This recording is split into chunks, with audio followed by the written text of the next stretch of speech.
Good evening, everyone. Welcome to the Silicon Valley Clean Energy Board meeting of Wednesday, June 8th, 2022. And at this time, in accordance with the California Government Code, Section 54953E, in consideration of the coronavirus, members of the Silicon Valley Clean Energy Board of Directors and staff have the option to participate in this meeting by teleconferencing. Members of the public may wish also to attend the meeting in person or observe electronically. Please feel free to raise your hand at the appropriate time if members from the public would like to comment. Any matter on the agenda, speakers are customarily limited to 3 minutes each. However, the board chair may increase or decrease the allotted time to each speaker based on the number of speakers and the length of the agenda and the complexity of the subject matter. Speaking time will not be decreased to less than 1 minute. At this time, may we call the meeting to order and have a roll call? Yes, thank you. I will begin with those members participating in person. We'll start with Chair Gibbons. Here. Vice Chair Tyson. Here. Director Willie. Here. Director Flagger. Here. Director Klein. Present. Thank you. Not Director Hilton. Here. Correct. Thank you. Director Rennie. Here. Director Elahi. Here. Martinez Beltran. Here. Abekoga. Here. Walia. Here. Lee. Present. Thank you. And I will note that currently we have Director Chua absent, but we do have a quorum of the board. Thank you very much. At this time, we are going to begin the meeting with a special opportunity to say thank you. It is with pleasure, tinged with some sadness, that the board, current and past members of the board, are here to have a resolution thanking George Stepanovich for his contributions to from the very beginning of Silicon Valley Clean Energy and leaving us in wonderful hands with Trish Ortiz.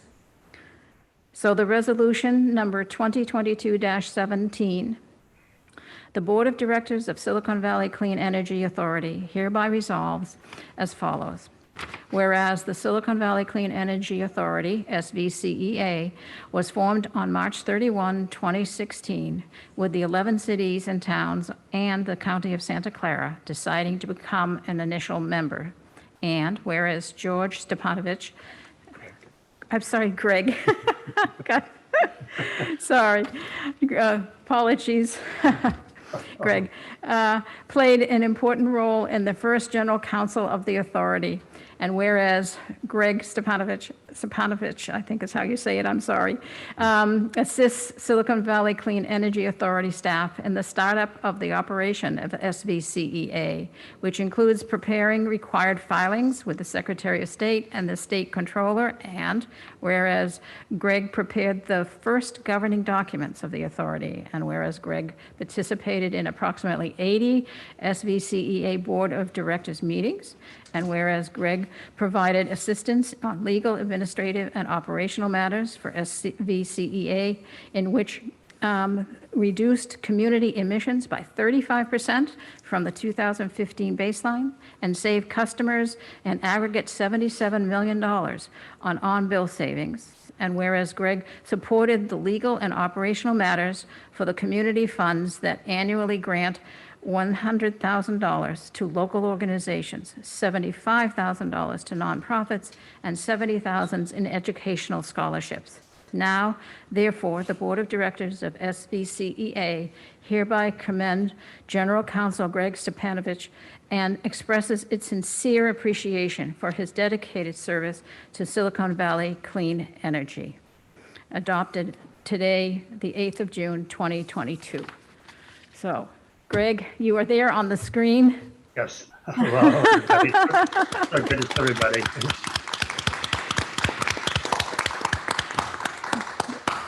So please, we'd be delighted to hear from you. Well, again, it's so great to see everyone here this evening and be back at a board meeting. And with my retirement, I would like to say a few words here to the board and to the staff. And I'd like to thank the board and past boards for giving me the opportunity to represent SVCE as general counsel since its inception. It was an experience that truly stands out as one of the most rewarding parts of my legal career. It was very exciting to be involved at the ground level when we first began with the committee meetings and many staff meetings and meetings with the future board members and drafting the formation documents. But it's been even more gratifying to see how SVCE has grown into this inspiring organization that is truly a model for CCAs and good government throughout the state and for that matter, the country. Since the beginning, the board has been exceptional, both in how it has worked together and with staff. There's been so many challenging and novel issues that we've had to work on and deal with. It's been a great pleasure working with such a dedicated and talented staff. And I have to say there is an energy here that I believe drives everyone to want to excel. I also, at this point, want to thank my partner, Tricia Ortiz, who for doing an outstanding job and stepping into my shoes as general counsel when I went on medical leave. And I'm really grateful for the work that Tricia did, and I know that she will continue to do an outstanding job for the agency in the future. So again, thanks so much for having this chance to see you again tonight and to have served for these last several years. Oh, thank you so much, Greg. I don't know if others have anything to offer, but your presence, your steady comments and leadership and just responsiveness and helping us feel good as a board that we knew what we were doing and covering our bases legally was immeasurable. And I wish you the very best, but I do and will always appreciate what you have brought to this agency. I see Director Abikoga. Thank you, Chair. I just want to offer my deepest gratitude to Greg for all of your dedication and your guidance throughout this and it's from the inception to this day. You precede me on the board, but given that it's a new organization, there's a lot of uncertainty. So it's just been really great to have you there to provide us your sage guidance and legal advice and keep us on the straight and narrow track. And so I just want to say thank you so much. I really have enjoyed working with you. I appreciate your demeanor and your enthusiasm and your responsiveness, and we'll definitely miss you. But I hope that you'll keep in touch with us, and best wishes on your next chapter in life. Thank you. Thank you. Thank you. And CEO Balachandran. Thank you, Chair Gibbons. Greg, it's been such a pleasure working with you. Try and keep this short. You are a general counsel, and you really gave us counsel. And it was counsel really centered with integrity and responsiveness. You serve the public very well with the integrity that you show, and you serve staff very well with the responsiveness that you show. And in addition to that, just for free, a dose of humor too. So that was awesome. And I wish you all the best in improving your golf game. And I look forward to joining you on the links one of these days. So Greg, I'm really going to miss you. And thank you very much for all the service you've provided SVCE. And also, Girish, I'd just like to add, it's been such a pleasure working with you. And I tell you, you're the best in the business, and really have been fortunate to have a chance to have worked with you over these several years. Well, thank you all, and thank you again, Greg. Well, thanks so much. I look forward to seeing everything that's going to be accomplished by SVC in the future. Yeah, thank you. Well done. And with that really great appreciation, we will move on to the agenda. And I think we all have a fairly significant agenda this evening, and we will try and move it along appropriate. Sure. This is an item for action. We would like to adopt a resolution commending Greg for his service. I thank you for that. So may we have a roll call vote, please? And I'll make the motion. Okay, And I'll second it. thank you. Great, thank you. And this is to adopt Resolution 2022-17. Chair Gibbons, Aye. Vice Chair Tyson, Yes. Director Willie, Yes. Flagger, Yes. Klein, Yes. Hilton, Aye. Rennie, Aye. Chua, Aye. Elahi, Aye. Martinez Beltran, Yes. Abekoga, Aye. Walia, Aye. Lee. Aye. Thank you. That motion carries unanimously. And thank you, Madam Secretary, for getting that done correctly. So we will now move on to the regular agenda, and just for everyone's knowledge, it is a long agenda, and we will move along as expeditiously as possible. We will also take a break sometime around 8:30 or 9, and then we have two closed sessions. Actually, we have one closed session and one special meeting. So we will take a break for the closed session and convene in private, and then come back and announce any action, if necessary, taken at the closed session, and close out the regular meeting, and then we will move on to the special meeting. And everyone has instructions on how to transition from the meetings. If you have any questions, I know staff can help with that. Excuse me. So with that, we will begin the public comment on matters not listed on the agenda. The public may provide comment on any matter not listed on the agenda, provided that it is within the subject matter or jurisdiction of Silicon Valley Clean Energy. Sorry. Speakers are customarily limited to 3 minutes. However, I'm sorry, I need some water. Let me pick up here. Speakers are customarily limited to 3 minutes each. However, the board chair may increase or decrease the time allotted for each speaker based on the number of speakers, the length of the time allotted, and the complexity of the subject matter. Speaking time will not be decreased to less than 1 minute. Do we have any, thank you. Do we have any requests from speakers on non-agendized items?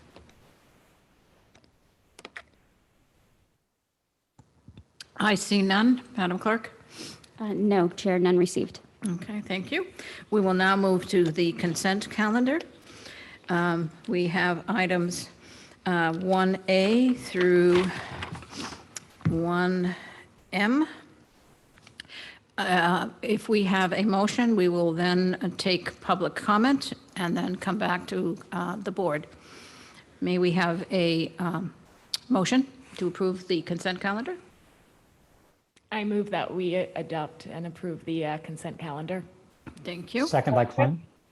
Second by, first, Klein? a motion made by Director Flygore and seconded by Director Klein.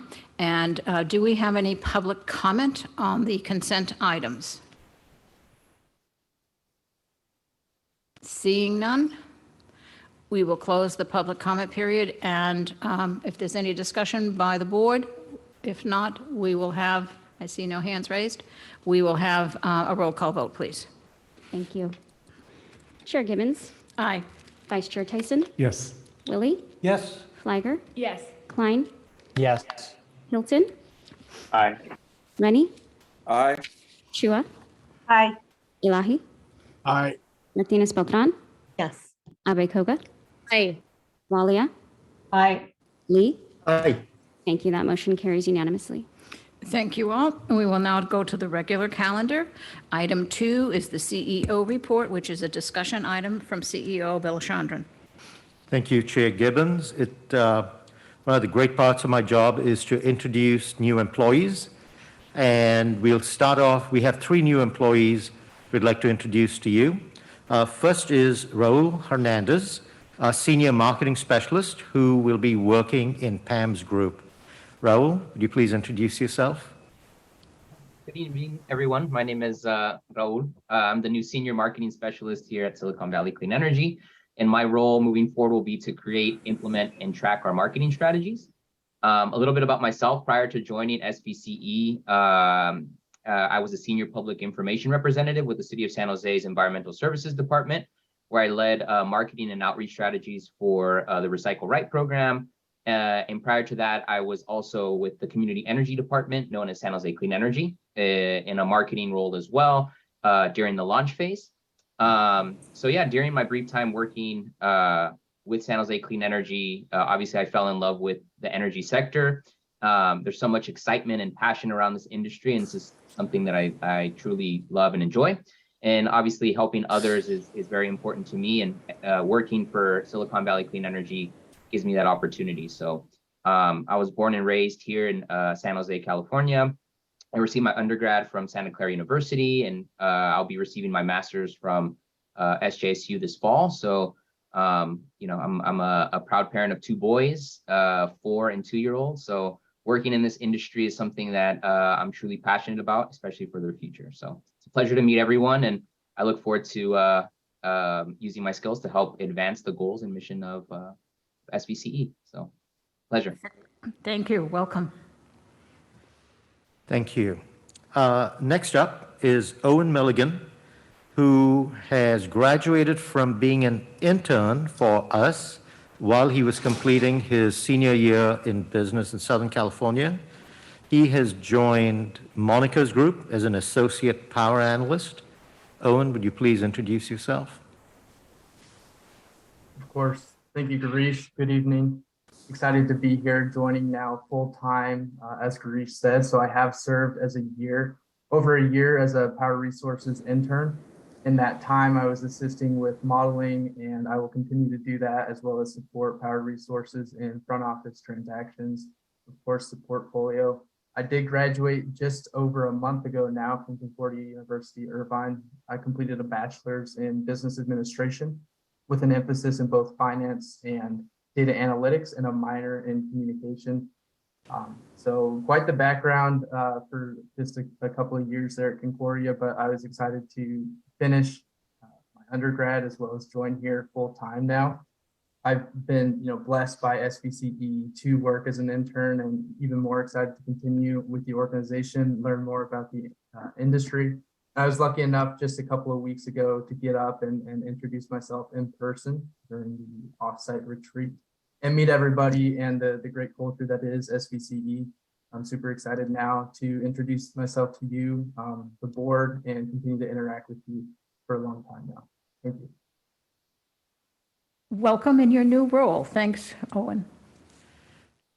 Our third introduction is Ethan Wolfe, who is a summer intern for us, and he is studying at Cornell right now. Ethan, please introduce yourself. Thank you, Girish. I am the Power Resources team's new sustainability intern this summer, and I'll be working on a project to design a system incorporating carbon offsets, load shifting, and supply side tools to help make a 24/7 carbon neutral renewables portfolio more feasible for SVCE. As you mentioned, I'm an incoming sophomore at Cornell studying sustainability and environmental economics. And my professional background includes a couple of marketing internships at Uprise, which is a personal fintech startup based in San Francisco, and Greentown Los Altos, which is a local sustainability nonprofit, which some of you on the board may have heard of. Interestingly enough, I actually first heard about SVCE from my mentors at Greentown 2 years ago. And ever since then, I've been highly interested in an internship. However, as a junior in high school, I wasn't quite ready for a full-fledged clean energy internship. But after getting some firsthand sustainable business experience as a consultant and now an incoming project manager at the Cornell Sustainability Consultants, the stars aligned for me, and I'm thrilled to finally have achieved my goal of being an intern at SVCE. In my free time, I'm an avid musician. I play several instruments, including trombone, piano, guitar, and ukulele. And I'm also the principal trombonist for the Cornell Symphony Orchestra. And I also enjoy weightlifting. I have several years experience with powerlifting and Olympic weightlifting. And it's really nice to meet everyone on the board, albeit virtually. And I'm really excited to achieve what I can this summer with SVCE and learn all that I can. So thank you for having me. It's great to be here. Thank you and welcome, Ethan. And I think we have a musical group at SVCE. So don't be surprised you get called on, even virtually. Sounds awesome. Summer players. We'll see if we can do something this summer. I do have we have one more update.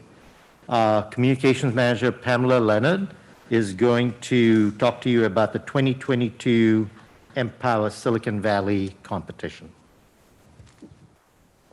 Great. Good evening, directors. I'm excited to share one of the videos of our winning scholarship competition. It's a short film competition with youth in the community. We do have a slide with some high-level stats.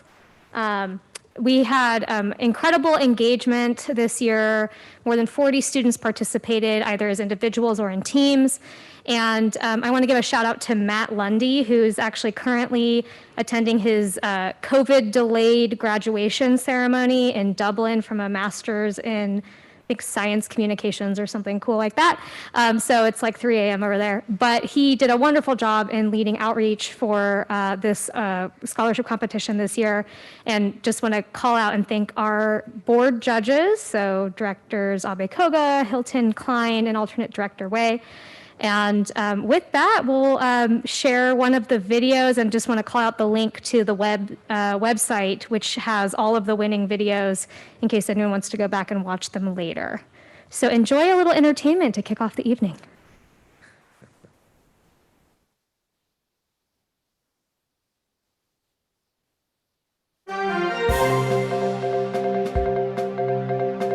Good evening, Silicon Valley. I'm Charlotte. We begin tonight with a report on clean energy. Let's go to our first expert to learn what clean energy is. Hey folks, make sure to clean your electrical meter so you're receiving clean energy and saving the environment. I'm not sure that's quite right. Hold on. Breaking news! I'm being told that we have just been contacted by robots from the future. That's right, the future. Let's go to one of them now. Hello. Can you see me? We need your help. We calculated that your time period can have the greatest impact on the future of the planet. If your Silicon Valley viewers make the right clean energy choices, irreversible global warming can be averted. Wow, this is amazing. We were just about to explain to our viewers what clean energy is. Clean energy means energy that is gathered from renewable, natural sources. The most common renewable energies are solar, wind, hydroelectric, and geothermal. Solar energy or energy from the sun can be collected with solar panels or used directly to heat water and air. Solar energy is beneficial because the amount of sunlight is practically infinite. Wind energy is produced by wind turbines or windmills, mainly on wind farms. Hydroelectric energy is usually generated from dams. Geothermal energy is energy from heat trapped beneath the Earth's crust as a result of the Earth's formation billions of years ago. Geothermal power plants can use this heat to produce electricity. Unfortunately, as you can see behind me, the future where I am is not so great because not enough was done to adopt clean energy. Greenhouse gases from bad energy sources trapped heat, causing climate change, which led to extreme weather, wildfires, droughts, and food supply disruptions. Also, organisms like you have a hard time breathing the polluted air and are being displaced by rising sea levels. So we are contacting you to encourage you to do more to switch from bad energy sources like oil, natural gas, and coal to clean energy sources. Oh no! What can our viewers in Silicon Valley do to start using more clean energy? I can help with that. For electricity generation, there are several ways you can support clean energy. First, you can contact your local power company to join your local community choice aggregation, also known as a CCA, a program that offers green electricity at a reduced rate. If your city does not have such a program, encourage your city council to join one. In addition, you may be able to generate clean energy directly by adding solar panels to the building where you live or work. If that is not an option for you, you can volunteer with organizations like Sunwork to help add solar panels to buildings in your community. When I think of dirty energy, I think of cars. What should we be doing about our transportation? Great question, Charlotte. About 45% of greenhouse gases are emitted from transportation. Some ways to switch to clean energy through transportation are driving or riding in electric vehicles. For short distances, your viewers can ride bikes, scooters, or skateboards. They can also walk instead of using gasoline-powered vehicles. Thanks. Is there anything we can change at home to better the environment? Well, Charlotte, about 24% of greenhouse gases are emitted from residential, commercial, and industrial heat. These can be reduced by switching to electric appliances that use clean electricity. 1. Installing an electric stove instead of using a gas stove. 2.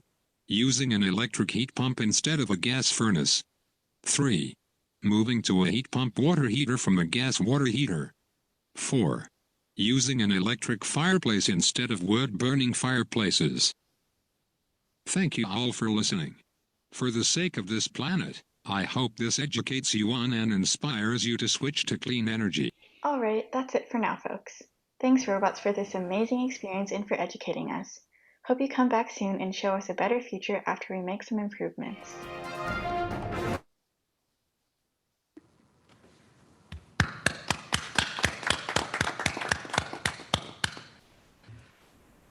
Thank you, board, for viewing that, and thank you, board members who served as judges.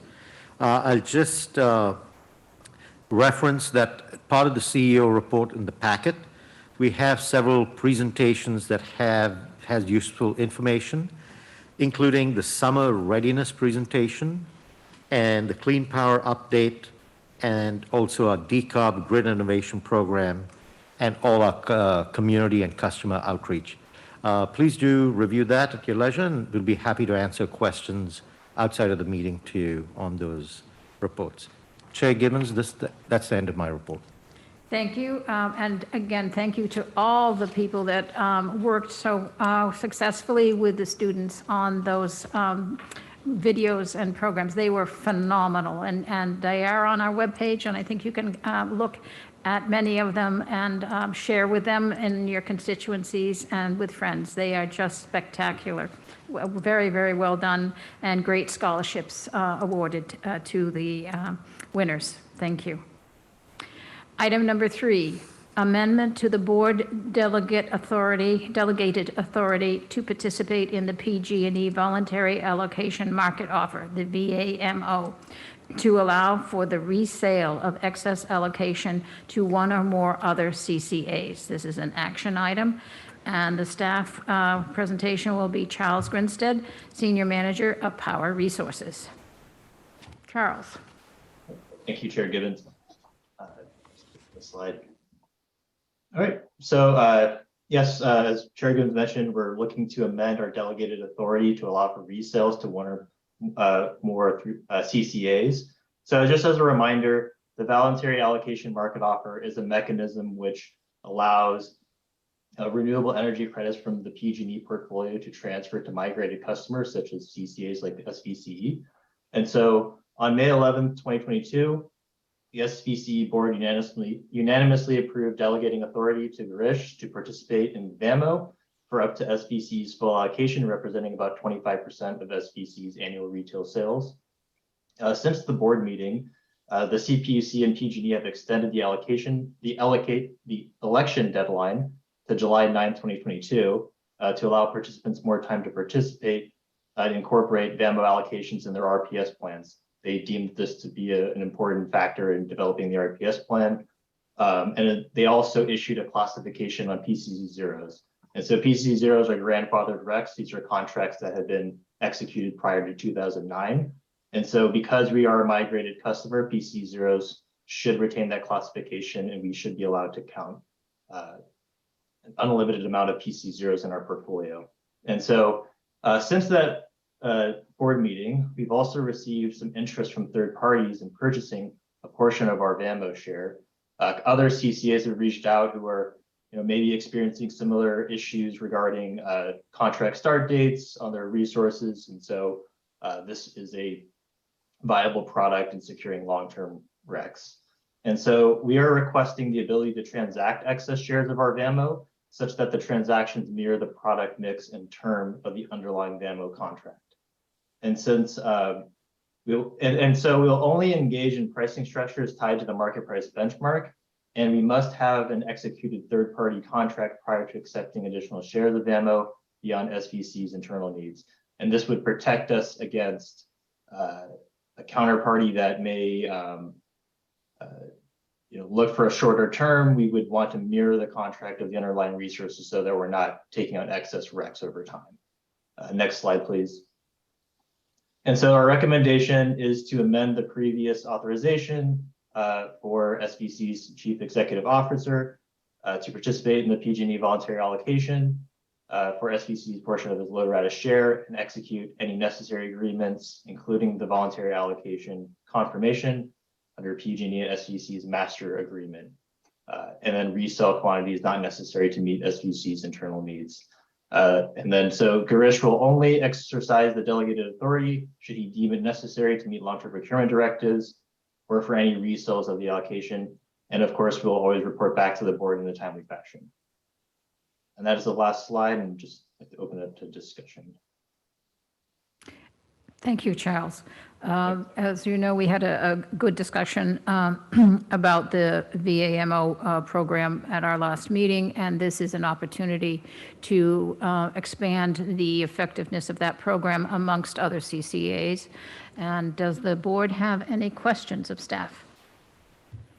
I see no questions here in the chamber. Are there any questions from the board online?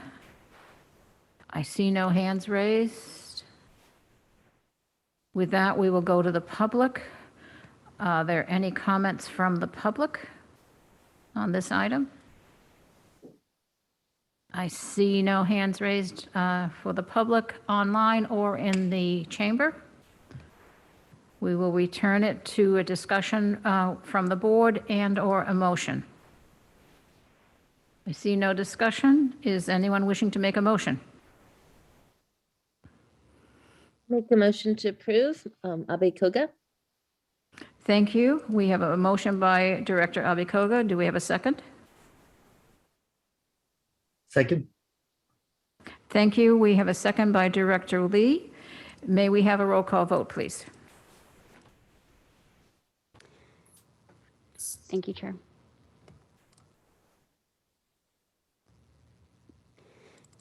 Chair Gibbons? Aye. Vice Chair Tyson? Yes. Willie? Aye. Flagger? Yes. Klein? Yes. Hilton? Aye. Rennie? Aye.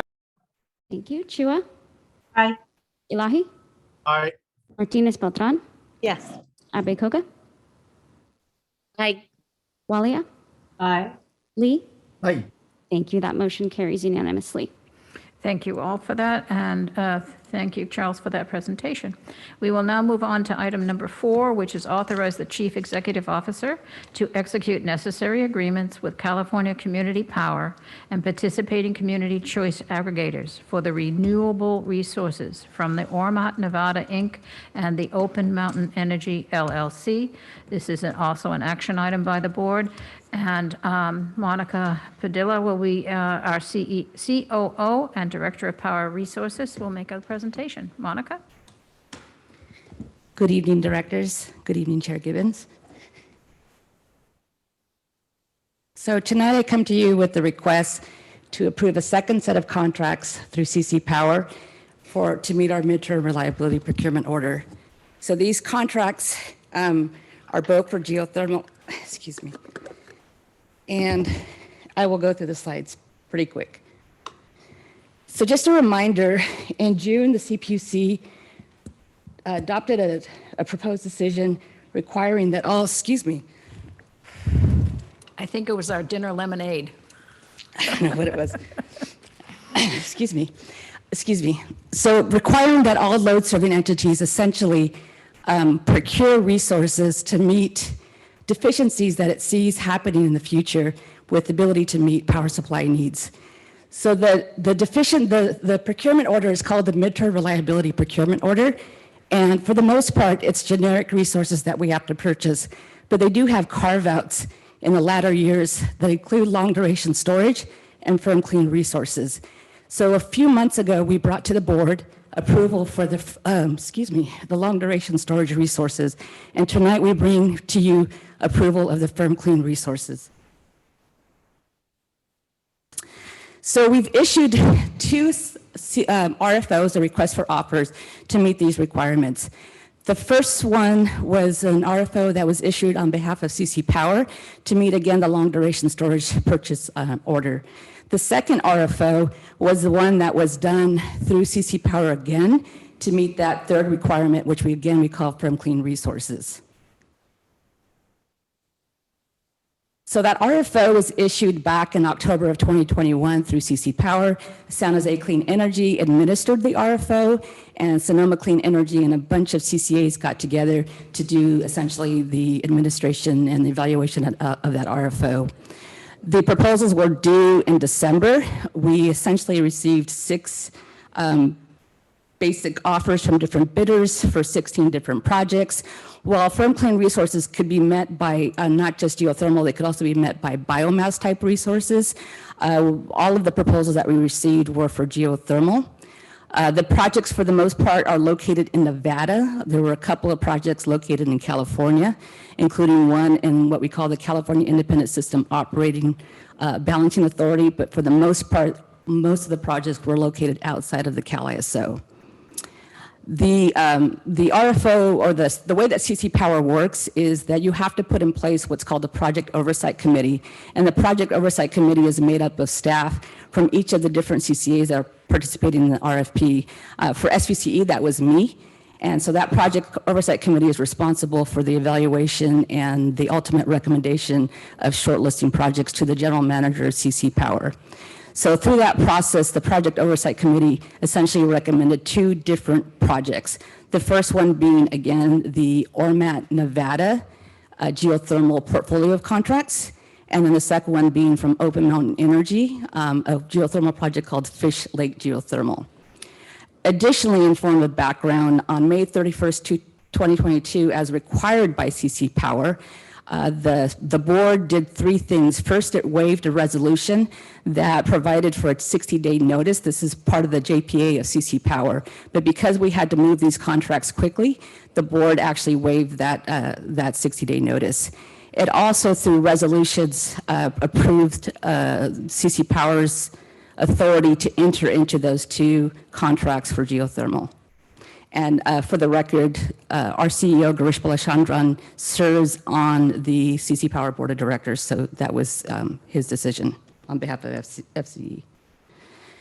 So these are essentially the projects that we expect to go both for Open Mountain Energy and for the Ormap resources. Again, they're all located in Nevada.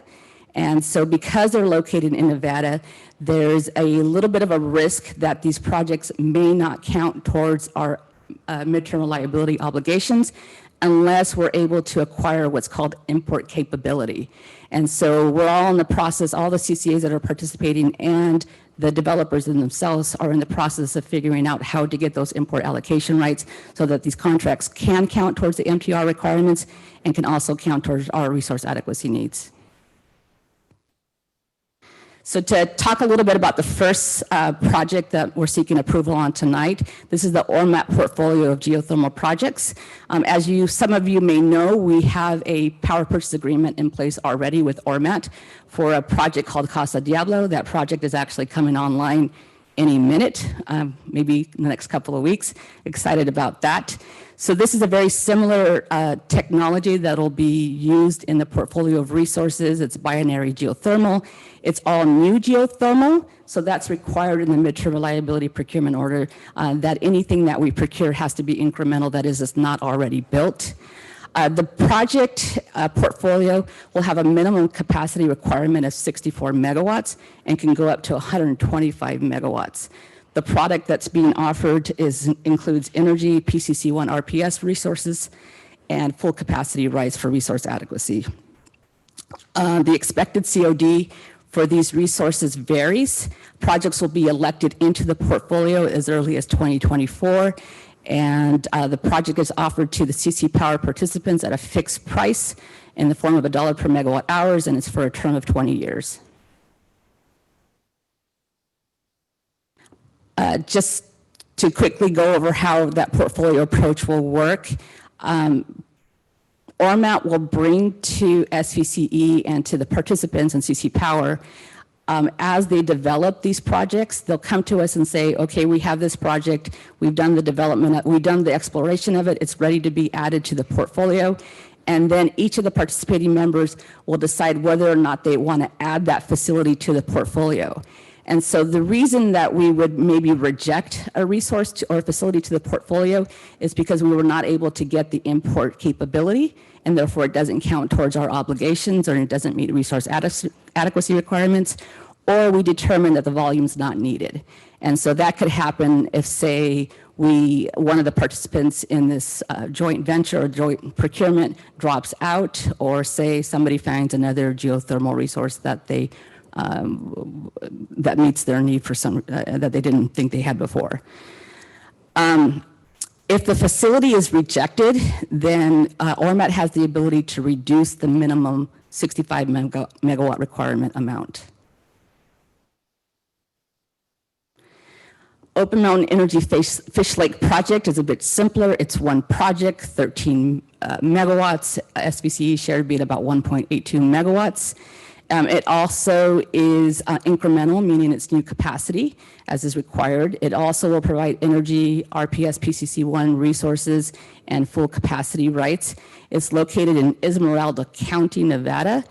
We believe the COD would also be mid-2024. It's offered at a fixed price with no escalation in the form of dollar per megawatt hours, and it too is a 20-year project.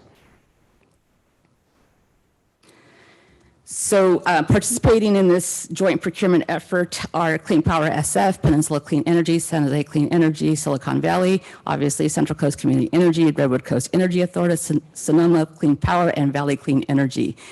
SVCE's share of the Ormap portfolio of resources would be 13.4%. Its entitlement share in terms of megawatts, assuming 125 megawatts are added to the portfolio, is 16.75 megawatts. For the OHM project, or the Fish Lake Geothermal, our share would be 14% of the full joint procurement, equating to 1.82 megawatts for a total of 18.57 megawatts. So if the Ormap portfolio of resources results in the 125 megawatt max capacity that we're seeking collectively, then all of the participants in this joint procurement effort will have met their MTR requirements, including SVCE. So that is something that we're pretty confident, provided we can get the import capacity, that we will all be able to meet this requirement. For SVCE, will actually be slightly surplus the requirement, and that is because the contract that I mentioned before that's going to come online in the next couple of weeks with Ormap, the Casa Diablo, we were allowed to count that capacity towards our midterm reliability procurement. And so we're excited about that because the project, again, is going to add valuable baseload resource to the grid. So in addition to meeting our midterm reliability requirements, the two geothermal contracts have the benefit of adding PCC1 resources to our portfolio, and because they're long-term, that is greater than 10 years, they will also help us meet our SB 350 requirements. And so it's been a while since I've shared this table with you, but if you recall, all of the load serving entities under California, serving in California, have an RPS requirement. And those requirements can be are reflected in different compliance periods. With compliance period 4, the first compliance period in this table being 2021 through 2024. So that for that period, we have an RPS of 40%. Of that, 65% have to be in the form of long-term contracts, amounting to a 26% RPS for in long-term contracts for compliance period 4. With the contracts that we've executed to date, we're at 37.6%, so significantly above what the minimum requirement is. Of course, all of our resources are in different stages of development, so there are risks associated with those resources, and for that reason, we've also over-procured. Now, these two geothermal contracts are small, and since they come online in the latter part of 2024, the compliance period 4, they won't contribute very much energy towards that compliance period, but they do contribute them in the outer compliance periods. So you can see how they impact our compliance requirements. The contract structure is very similar to what we use for long duration storage. CC Power will be the off-taker. That is, they will sign the PPA or the power purchase agreement with the different developers. And the developers will acquire what's called a buyer's liability pass-through agreement, or a BLIPTA. That BLIPTA guarantees performance by each participating member. And so it is, in a sense, protects CC Power, and it protects ourselves from each other, that my liability is, or SVCE's liability is only SVCE's liability. The contract in your packet is provided in substantive form. Again, CC Power approved this contract, these two contracts last week, and then executed the contracts with the developer. The two contracts have a condition precedent in them that if the participating members don't get their board approvals or governing approvals within 120 days, the contracts terminate automatically. And so that is why we have to get approval as quickly as possible. Both contracts meet CC Power's directives towards labor, environment, and environmental justice preferences, including for workforce and acquiring the necessary permits for environmental, and then attesting to not using forced labor and including benefits to the local community. The other part of the contract structure involves what's called the Project Participation Share Agreement. This is an agreement between CC Power and the participating members. It basically establishes our obligations and benefits under the CC Power developer PPA. It also includes a step-up provision, and the step-up provision is necessary so that if one of us, for whatever reason, defaults on the contract, that the other members will pick up our share that we abandon. But this step-up provision is capped to 125% of the original entitlement share of each participating members, and that's necessary so that we don't have, so that we ourselves limit our risk. If it goes beyond 125%, then the developer is left carrying that excess capacity and has to remarket it. In terms of governing structure, very similar to long duration storage, each participating member, including SVCE, will get a vote on matters pertaining to these two contracts. Non-participating members that are part of CC Power will have to abstain.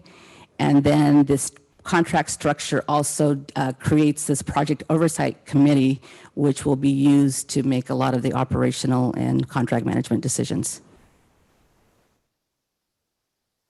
So in addition to providing midterm reliability procurement compliance requirements, as I mentioned, it provides RPS, PCC1, including contributions to SB 350. The two contracts have the benefit of reducing SVCE's portfolio risk. These are baseload resources, so they deliver a consistent amount of energy almost on a 24/7 basis, providing for grid reliability, limited ancillary services, resource adequacy. Of course, they reduce greenhouse gas emissions because they're clean resources, and they move us closer to achieving a 24/7 carbon-free goal. Oops. This is just a schematic of the approval process. Again, this was a huge effort on behalf of the CCAs that participated, being led by San Jose Clean Energy and Sonoma Clean Power. It's amazing how much work goes into this, and we got this done pretty quickly. So tonight's request for the board is to delegate authority to the CEO to execute the necessary project participation share agreements and the buyer's liability pass-through agreements with California Community Power and participating members for the two new geothermal projects. The description of the projects are here. Included would be a not-to-exceed amount for the Ormap project of $256 million over the life of the project, and for the Open Mountain Energy contract, $30 million over the life of the project. That's the end of my presentation. That's sufficient. Thank you. I know when I go really fast, I get a little nervous, and I'm a fast talker. So. Would you leave that last slide up? That would be helpful for everyone. No, you were excellent. Thank you for pulling together material that we understand from previous discussions and providing the summary here. This is a project that is directly related to a new carve-out required by the CPUC, right? Exactly. Right. So thank you for that presentation. Do we have any questions from the board? I see one hand raised, and from Director Elahi. Good evening. Thank you for the presentation. I know it's very complicated. You've got a lot of different agencies. I just wanted a clarification. We have under this agreement the right to purchase a certain amount of energy.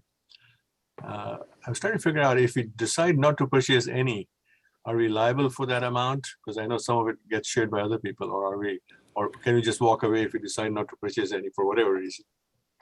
No, we have an obligation to take our entitlement share of the energy that's produced from both projects. So it's not an option or a choice. Once we sign the contracts, we are committing to take that energy. The only way we can get out of the contract is if for some reason we default, and that's usually because we go into bankruptcy or something else. But no, these are firm commitments on our part. Every participant is committing to that, but if one participant can't take their energy, then the other participants can pick up that load? Yes, if there's a participant that defaults for whatever reason, then a step-up provision kicks in. And so we all, if say there's 10 megawatts that becomes available, then we all have to take our pro rata share of that 10 megawatts, but no more than 125% of our original entitlement share. And are we required to do that, or that's our choice? No, that's a requirement. Okay. Thank you for that. Up to 125% of our entitlement share. Thank you for that clarification. Thank you. Yes, please. Thank you. Director Flygore.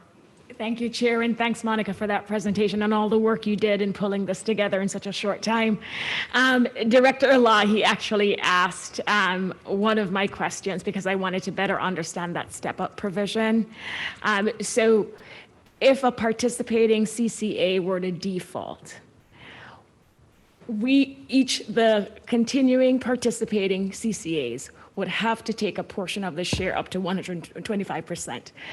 But what exactly would the defaulting CCA be responsible for? Oh, good question. If they leave, they have a termination payment that they would have to make the rest of us whole. Good. Okay. Yeah. So they don't just get off scot-free. No. Great. And then how do we demonstrate import capability or capacity? Because that sounds like a key component of all of this. Oh gosh, I was hoping nobody would ask me that question. If Charles is on the line, he might be able to help me here. But so well, and what I'm really trying to get to is it doable? Is it something we'll be able to do? Is there a concern there? Yes and no. Okay. So for part of the reason that we were somewhat under the gun to get these contracts done quickly, especially the Ormap contract, is because the California Independent System Operator has opened up a new process called MIC expansion. So that's maximum import capability expansion. And that allows you to actually ask for multiple years of import capacity rights, but you have to have a power purchase agreement to get those. And so the collective, only us CCAs can ask for those import rights. The developer can't ask for them. But the developer, if it has a PPA with load, can go to the ISO and ask for them. So we applied for those on June 1st. We won't know for a while whether we got them or not. The second opportunity we have is through an annual process where we get allocated import allocation rights. And those are rights that we get a share of PG&E's original import rights because we took a portion of their load. And so every year we will nominate for the locations that we need them at. So if it's, I don't know what the terms are, but there's things like Mona and Gondar and all these different locations, we will ask for import allocation rights there, and then hopefully we'll get awarded. If we're not awarded the import allocation rights, then under the Ormap structure, we can reject the contracts in the beginning. If we don't get the multi-year, then we could be stuck with a year where we don't have import allocation rights. For Open Mountain, since it's such a small contract, and we're pretty confident, high degree of confidence that we can get the import allocation rights because of where it's located. If for whatever reason we don't get the rights, then we still have to take the contract, and we don't have a resource adequacy contract, but we have an RPS contract in that case. Got it. Wow. I hope I did it justice, Charles. Right. Yeah. But you don't sound concerned, so that's good, and there are different options. And just to confirm, so all participating CCAs have to approve this agreement. Yes. Otherwise, it fails. It goes away. There's no agreement. Well, Let's say one participating CCA board Right. does not approve the agreement. What happens? So I'm going to have to maybe punt on this one, but on the Ormap contract, the way I understand it is that we don't have, I may have misspoken earlier, we don't have that same 120-day requirement necessarily that it terminates. What would happen is that instead of taking 125 megawatts, say we decided to drop off and we were 16 megawatts, then the max capacity would drop by that 16 megawatts. With the Open Mountain, I think that one of us, anybody, if it's, say 1 megawatt becomes free because a small CCA doesn't get approval, then we would have the ability to ask to take that megawatt, some of the other participating members, before it would terminate. So I shouldn't have said it automatically terminates. We have the ability for the rest of us to pick it up. Great, thank you. And I get nervous now when I see long-term contracts with so much uncertainty. But thank you. It's the nature of the business, unfortunately. It is. And there's just so much uncertainty right now in the market. But thanks, Monica. Yes.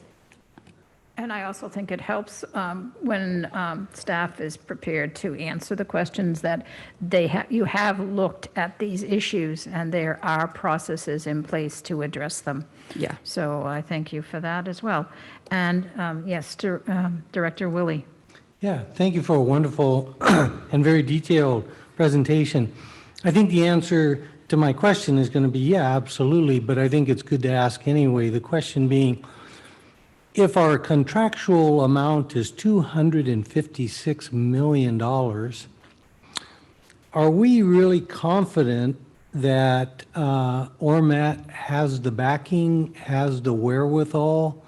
I mean, if our portion is 16% of the total, that adds up to a $1.6 billion project, and wow. And so, yeah, what kind of scrutiny are we even able to do to convince ourselves that they are, they're not going to get the $256 million from us? No. But ultimately they would, but they've got to have one heck of a big support behind them to make this happen. And so what kind of checks and balances can we?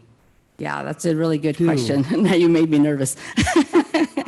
So Ormap is one of the leading developers of geothermal in California and Nevada, first of all. And so these contracts are all pay as you go, right? We don't pay for anything that doesn't get delivered. And all our contracts also have performance guarantees in them as well. So that if the developer doesn't perform, first there's development securities. So if the projects don't get developed, then there's deposits that get refunded to or get paid to the participants. But then after the project becomes COD or becomes online, then there's performance deposits that guarantee the performance of the contracts.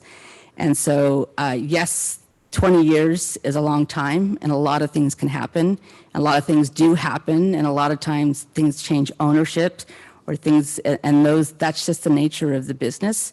And so whoever's here when these projects are online and delivering will have to monitor them very carefully to make sure they're performing. Anytime they don't perform, and there's all kinds of provisions in the contract that they have to produce a guaranteed amount of energy over a certain period of time, they have to provide capacity, all this stuff. As soon as that doesn't happen, then there's mechanisms in the contract that allow us to terminate, that allow the buyers to terminate. So if I kind of go back to, just trying to determine the wherewithal of the company, yeah, pay as you go, great, so we're not clearly on the hook, but the fact that we really are contractually extending ourselves to the tune, of 256 million, that we could put in some other contract. So convincing ourselves that Ormat really does have the wherewithal to do this, as opposed to, well, it's a great idea, but we're not really convinced that, or they haven't showed us that they truly have the wherewithal to make their own huge financial commitments to dig down as deep as they have to go and set this geothermal plant up and running.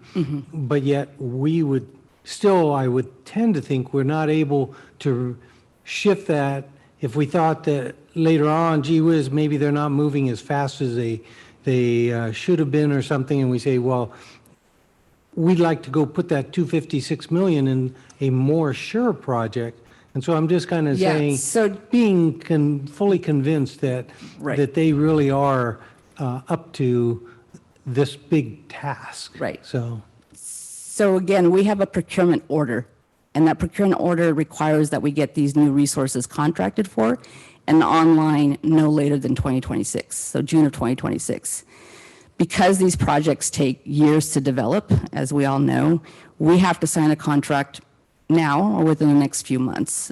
And this procurement order that the CPUC put out there in June 2021 has created pretty much a buying frenzy, right? And so this has become very much a seller's market. We did our best job as a group of CCAs to put together what we thought a very good request for proposals or request for offers, and we got very limited participation in that RFO.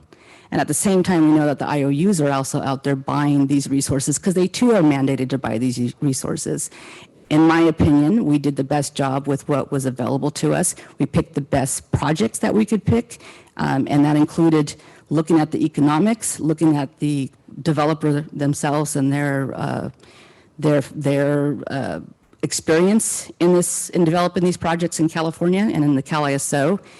And at the end of the day, we had to pick the capacity to meet our compliance order. This is not a discretionary purchase on our behalf. If I may, I actually think your question is a little bit different. Okay. I mean, we have in these contracts investigated the financial stability of the company, right? We go through that full... Yes, we evaluate, we assess the developers that submit offers into our proposals as part of our evaluation process. Such as a bond rating or corporate rating, whatever the phrasing is. We evaluate each company for their stability in the financial, and then in each contract, there are agreements for if this doesn't happen, we get money, kind of thing. There's guarantees, financial guarantees on both performance sides. Guarantees, performance yes. Guarantees. Okay. So that's... Thank you. I was going to ask that same question, slightly different, but you got to the end and the essence of it. So thank you. I didn't mean, I thought that's where you were going. I just wanted to make sure we got there. Thank you. Sorry. Okay. So is there any other question from the members of the board here in chambers? Seeing none. And yes, and I also have Director Elahi's hand raised. If there's anyone else wishing to speak before we go to the public, any questions? Director Elahi. Thank you. Yeah, yeah, it is difficult. Obviously, you're trying to predict over the next 10 years or 20 years what's going on. And you've done due diligence. And I don't know if that information about the particular, about Ormat or Open Mountain Energy is provided in the packet or something. So we can also look at it and say, okay, these guys are probably not going to go away. But there's a flip side to it. It seems like it's not the people who are developing that are having problems. It's like the market goes up and they can now sell the energy at a much higher price and they want to back out of it. And maybe come up with excuses of one sort or the other, saying that allows them to get out of the contract. And so how do you cover for that? And what kind of language is in the contract to make sure that if they try to get out, it's the performance bond or whatever the bonds are, how tight has that been put into the contracts? Because you got both. They either go bankrupt and get out, or they just say, well, the market is really high now, so pay me twice as much. And puts us in a no-win position at that point. Yeah, both contracts have termination provisions in them that are very limited on how and when and who can terminate before commercial operation of these contracts. If the projects can't get built for whatever reason, they don't get the permits, something else happens at the location, at the site, then there's ability to terminate under those circumstances. But short of that, the sellers don't have the right to terminate these contracts for any reason. Yeah, I understand that. I guess that's what hopefully the council and everybody has looked at. Thank you. And just one other thing to note, so, these are 20-year contracts for sure. These are big projects, lots of infrastructure involved in these projects. Ormap could develop these projects and go away in 5, 10 years, whatever, but the projects are still there. And so we have rights to the project. So if they assign it or sell it to somebody else, we still get the output from that project. Understood. Thank you. And I see a hand raised by Director Martinez Beltran. Thank you, Chair. Hi, Monica. I just Hi. want to ask, great job on this. I'm just trying to understand if we were not to be able to get the import approval. I know that this is a small percentage of our retail sales. Would we need this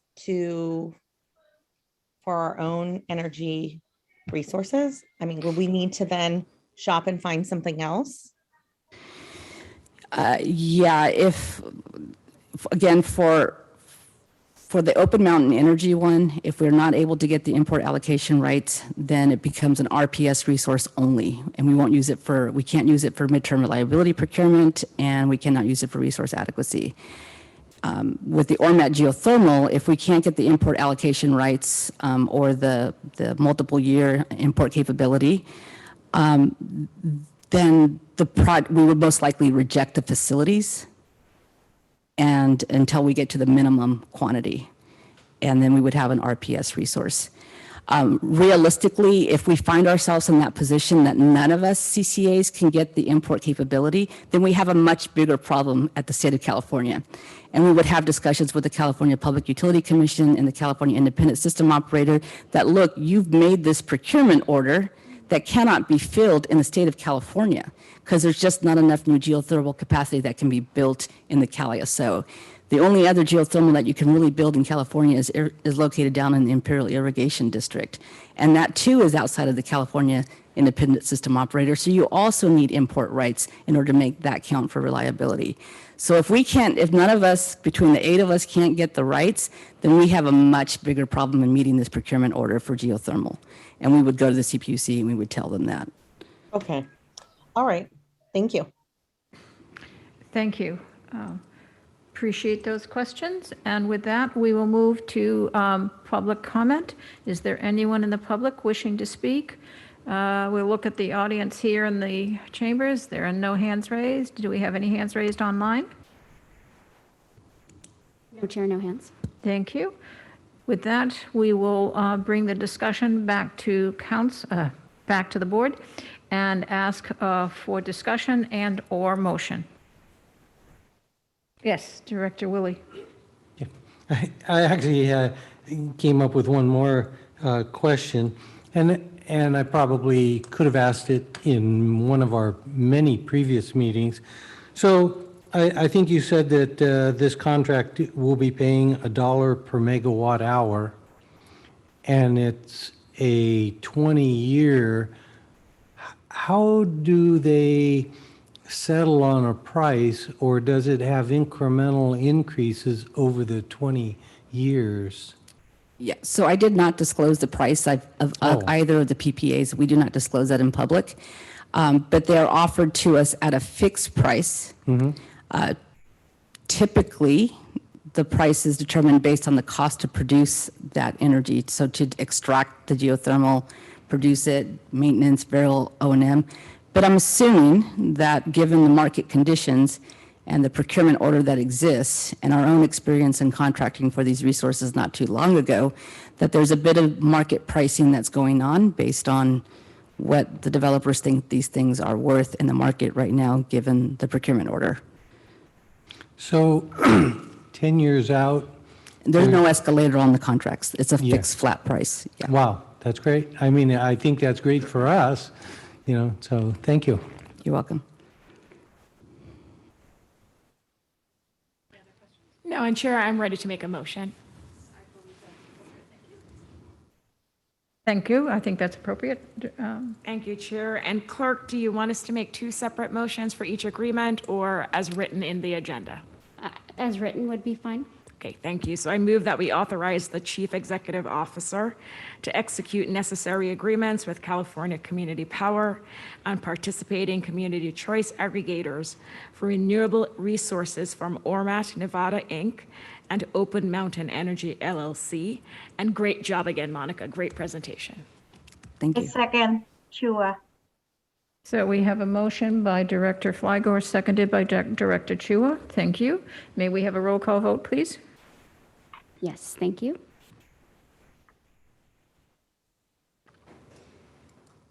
Chair Gibbons, Aye. Vice Chair Tyson, Yes. Director Willie, Yes. Flagger, Yes. Klein, Yes. Hilton, Aye. Rennie. Aye. Thank you. Chua, Aye. Elahi, Aye. Martinez Beltran, Aye. Abekoga, Aye. Walia, Aye. Lee. Aye. Thank you. That motion carries unanimously. Thank you. Thank you, Monica. All right, and we will now move to item number 5. This is the Silicon Valley Strategic Plan FY23 update. It is a discussion, and the CEO, Balachandran, will be making this presentation. Thank you, Chair Gibbons, members of the board. Try to keep this going, so since Chair Gibbons said you'll get a break at 8:30. So you've got the slides up. So every year we undertake a strategic plan, and this year is no different.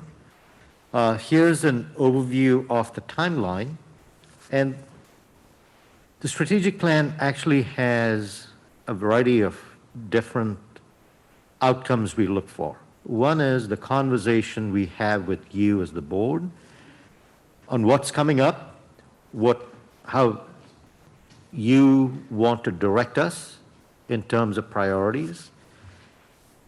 You also set my goals. You also decide what goes into the budget. And I decide how to implement these goals through the work plan that we develop for the entire team. We want to do all these in parallel so that they're all synced up. So here's a timeline that we have. We've presented the strategic plan to the executive committee. And this timeline, these arrows tell you these different layers that I've talked to you about. Go to the next slide. This is a schematic of what we have in our strategic work plan. On the left-hand side is the actual strategic plan, which is on our website that we publish. It's like a 15-page document. It has a mission, it has 21 goals, and it has 75 measures. That's what we use on an almost monthly basis to track the work that we're doing. Now, of course, things change during the year, and then we adapt to that.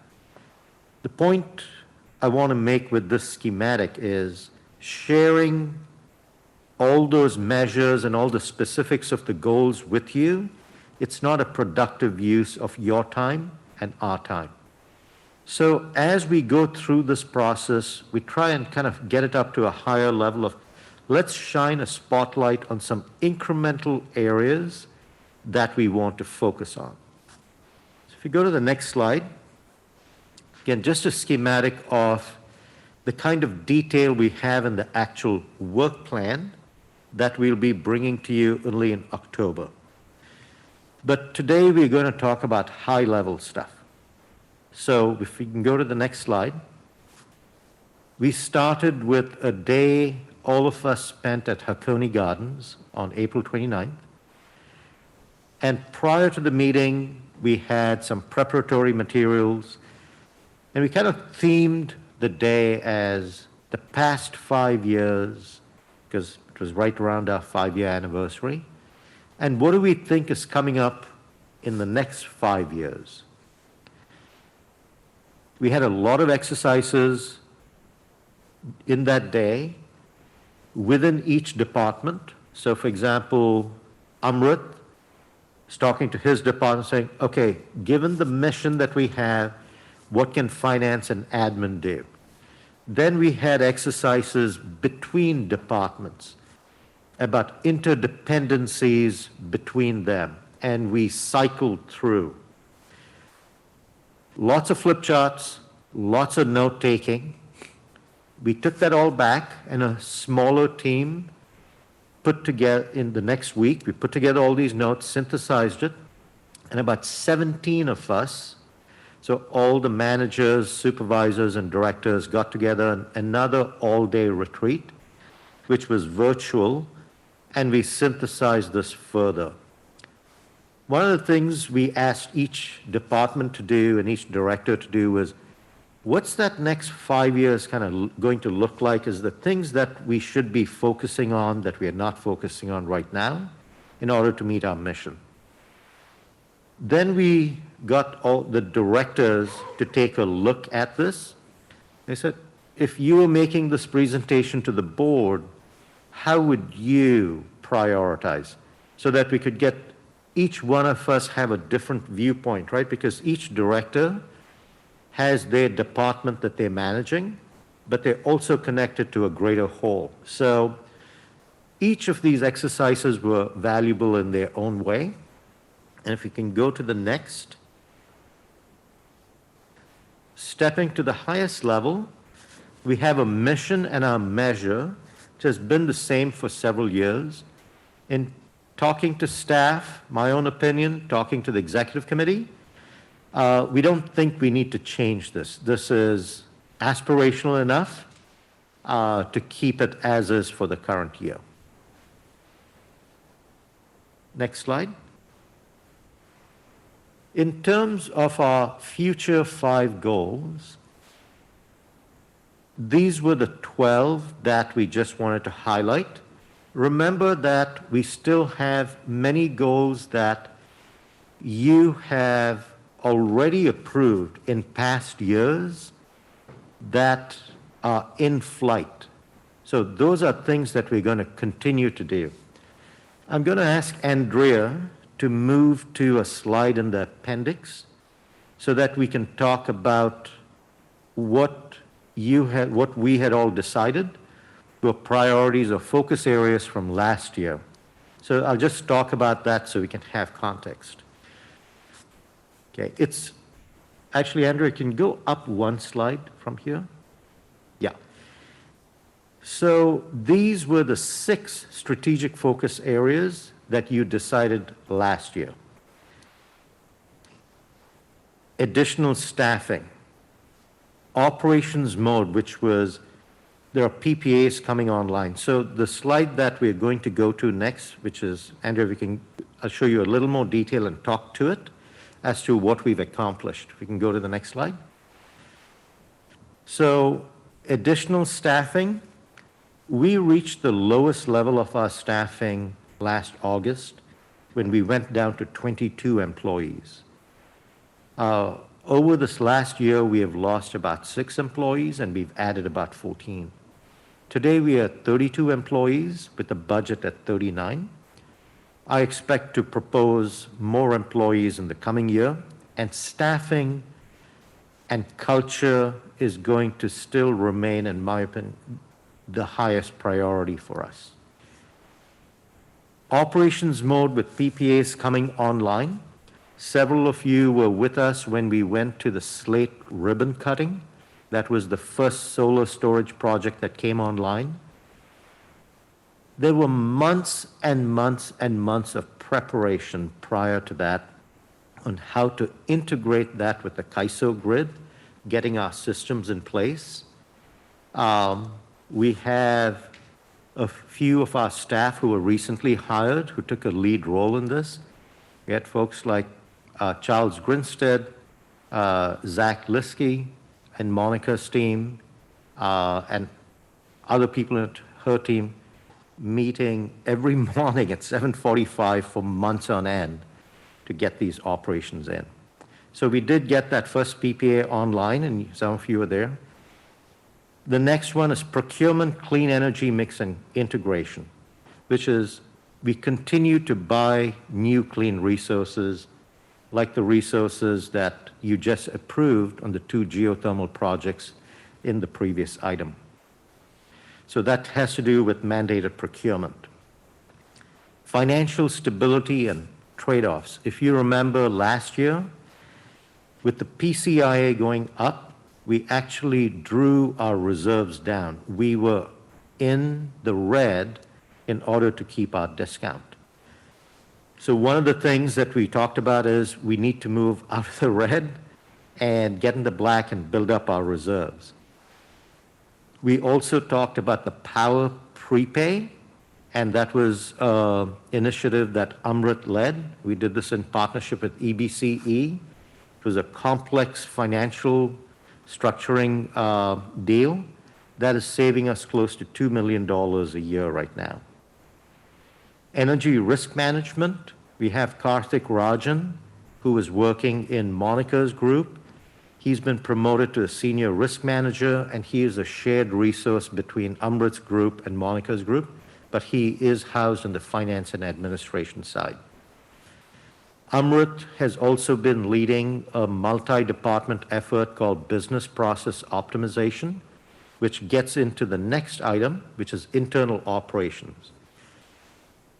So when we started, right, we started with simple spreadsheets, access databases, because we have a few deals. Now we have dozens and dozens and dozens of deals when you think about RA. I can't tell you how much we do. Charles is working a lot to make sure that we are compliant on our resource adequacy. All those things require enterprise systems. Amrit has a lot of experience in that, so business process optimization is a project that is now in flight. So for this coming year, I'm not going to highlight BPO because that's already a priority, it's budgeted, that's going to be part of our plan. Cyber and physical risk is something that we continue to invest in, and that is something that we'll have to be cyber fit going forward, and we'll continue to invest in that. The last goal was something that the board added kind of late in the year. If you remember, in August of last year, the IPCC's Code Red report came out. Subsequent to that, just as my goals were being set, the board basically directed this last goal. And what we've done on this is you've heard presentations from Justin Zagunis on the doubling down strategy. And what the board has approved is $17 million to be spent over and above the close to $15 million that's already in our budget. That is going, so you've already approved that in March of this year. Now we've got to develop the capability and the capacity to actually develop programs and implement them. So though you had each one of these as priorities, some of them will just become in flight. I'm not going to highlight this anymore because that's just going to be part of our work plan. So I wanted to provide you a little bit of detail, both to tell you the kind of work that we're doing, and also as we get back to the slide that we were at earlier in the presentation, it'll give you context for the kind of questions I'm going to ask, the question I have of you, which is, getting some further input. So if we can go to the next slide here. So of those 12 boxes, and it's not necessarily in priority order, I put the numbers in there just so it's easy for you to point out a box. You can just refer to a box by the number. Everything in this slide is important, as is everything in our work plan that is important, right? Over here, I wanted to shine a spotlight on a few things because they're different than what we've talked about before. I want to connect 2, 5, and 8. When we talk about being the supplier of choice and working electrification into SVCE's value proposition and 24/7 clean energy, these are things we really haven't talked about too much at the board level. The 5 years that we have been a clean energy organization, we've basically been buying clean energy on an annual basis. That's how we do our accounting. The grid is moving to getting cleaned every hour. The PUC is moving there through the resource adequacy process, through the IRP process. That's where legislation, Senator Becker introduced legislation last year and this year on this concept. That's where we're headed. It will be expensive to get to 24/7, but that's the way we've got to go to clean up our grid. Number 8 talks about our value proposition. We talk about our value proposition in terms of clean energy, but we want to talk about it more in terms of clean by hour and also electrification. The work that is being led by our programs group and our energy services group on REACH codes, for example, is increasing electrification in the building stock, both new buildings and existing buildings. We want to talk about electrifying our transportation. So to raise that in our consciousness, so to speak, in our strategic plan, working electrification to SVC's value proposition is something else that we're looking at. Number 3, box number 3, is leveraging our balance sheet for structured financing. Last year, we had the prepay, which is a structured financing product, using our credit rating, et cetera, and through some complex financial engineering, we are able to get $2 million worth of savings. What we were talking about here was, to the extent that we have a strong balance sheet, are there ways in which we can develop products and programs that will help on decarbonizing at scale? It could be tariff on-bill financing. It could be loan programs. It's a concept. We don't actually have any major specifics on this. But in talking about it, this is the whole point of the strategic plan. It's kind of like, what are the strengths we have? How can we use the strengths we have to achieve our mission at a greater level? So this is this is a pretty major one. The activity of the next year may just be, we may spend money on some consultants to come in and work with us to come up with some ideas. So this may be a 2 to 3 year kind of initiative on number 3. So this is essentially what we talked about. I'll just touch on some of the others. Efficient and effective internal operations. We've got to continue to do that to remove friction from the system. Number 6 is, as we get more of our resources into our portfolio, we've got to optimize them in the markets. Number 7, I've highlighted program policies. We talk about our legislative and regulatory outreach. Over here, we are talking about emphasizing policies related to decarbonization programs. We haven't spent as much time on that with the CEC and the CPUC. Over the next few weeks, you'll actually be seeing some very exciting information around our work with large commercial customers.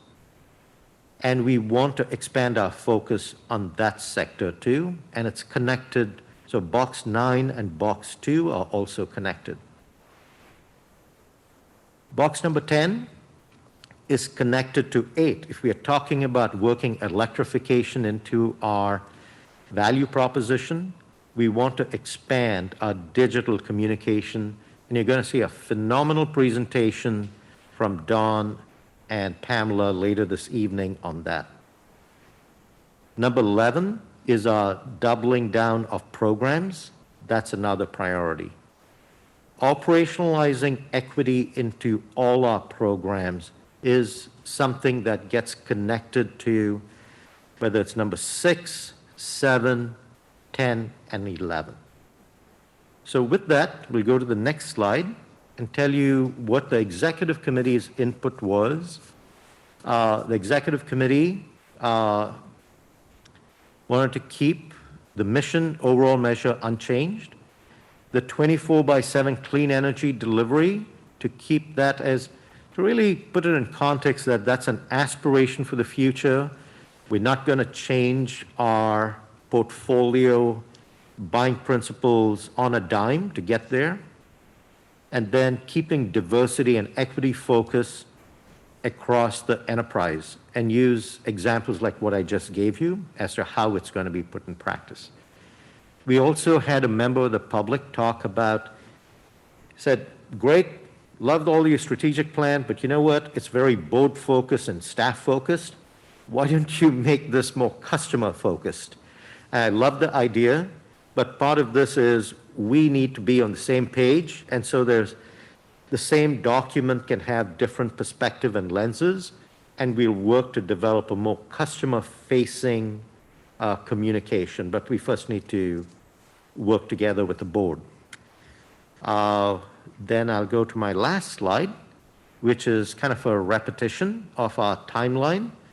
You will be seeing, when Amrit talks to you about the budget, starting at the June 24th Executive Committee meeting, we'll start to weave in some of the discussion that the Executive Committee and the board would have in our strategic focus areas and plans. And we will provide you the work plan, so you'll see that in October. With that, I'll stop my presentation, open for questions. Thank you. Very impressive and comprehensive introduction to a discussion that the board values very much. So thank you for all of that, and everyone putting it together from all the departments. So thank you. Do we have questions from any of board members at the dais? Seeing none, do we have questions from any of the board members online? I don't see any hands raised. Am I missing anyone? No, Chair, no hands are raised. Okay, thank you. And with that, we will open the public comment portion of this discussion. Are there any members of the public in the audience? None. Any members of the public online wishing to speak on this item? I see no hands raised. Confirm there are no hands raised. Thank you. And then we will bring it back to the board for discussion. And there's no motion on this. This is a presentation and discussion. So any thoughts for staff at this time? Okay. I'll just say that we did discuss this at the executive board and appreciate how staff has taken the information from that format into tonight's presentation to help explain the consistency, the a way of taking the current goals and how they transition into continuing and then identifying what's changed to allow us to change and reinforce, basically set up this incredible matrix of goals and objectives and looking at what staff will be being asked to do. So I think it was a very good comprehensive presentation. And it made sense to me, so I thank you very much for that. If there's no other comments, we will take a break. And it is says it is 8:41. If we come back at 8:50, is that acceptable to everyone? Okay. All right, thank you. And please stay on this Zoom link.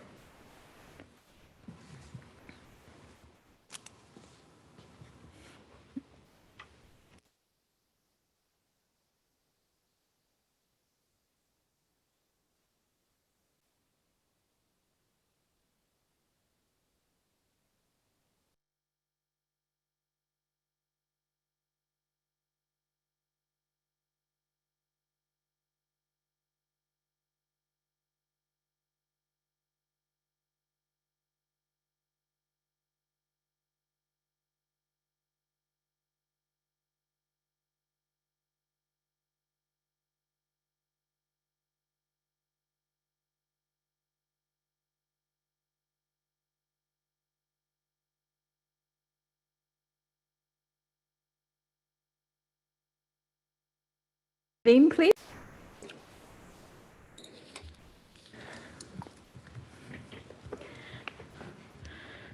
So thank you all. I think taking a break is good for all of us and allows us to have a fresh mind as we go into additional agenda items. So I think we'll do this on a regular basis going forward. Thank you. All right, we are now at item number 6, which is the results of the stress test analysis. This is also a discussion. It's a follow-up to some discussions we've had previously, and our CFO and Director of Administrative Services, Amrit Singh, will make the presentation. Welcome, Amrit. Thank you, Chair Givens. Good evening, directors. So I am going to talk about the stress test analysis. As Chair Givens mentioned, this is a discussion item. We'll go to the next slide, please, Andrea. So today I'm actually wearing my risk management hat on. One of the things that one of the best industry practices, is to conduct what's called enterprise-wide risk assessment, where we basically stress the business model to see what are some of the strategic risks facing the organization. And how can we respond should one of these adverse events were to happen, so that we can continue to provide the critical and valuable services to our customers. So what we did at SVCE, we had a cross-functional team get together and brainstorm on what some of the key strategic risks are. And I'm going to go through 5 of those, 4 that I'm going to discuss now, and 1 that deals with threat to public services and facilities we'll do in a closed session. So I'll go through these analysis at a fairly high level. And we've had very detailed discussion with the Finance and Administration Committee meeting earlier this month, where we spent close to an hour on this topic.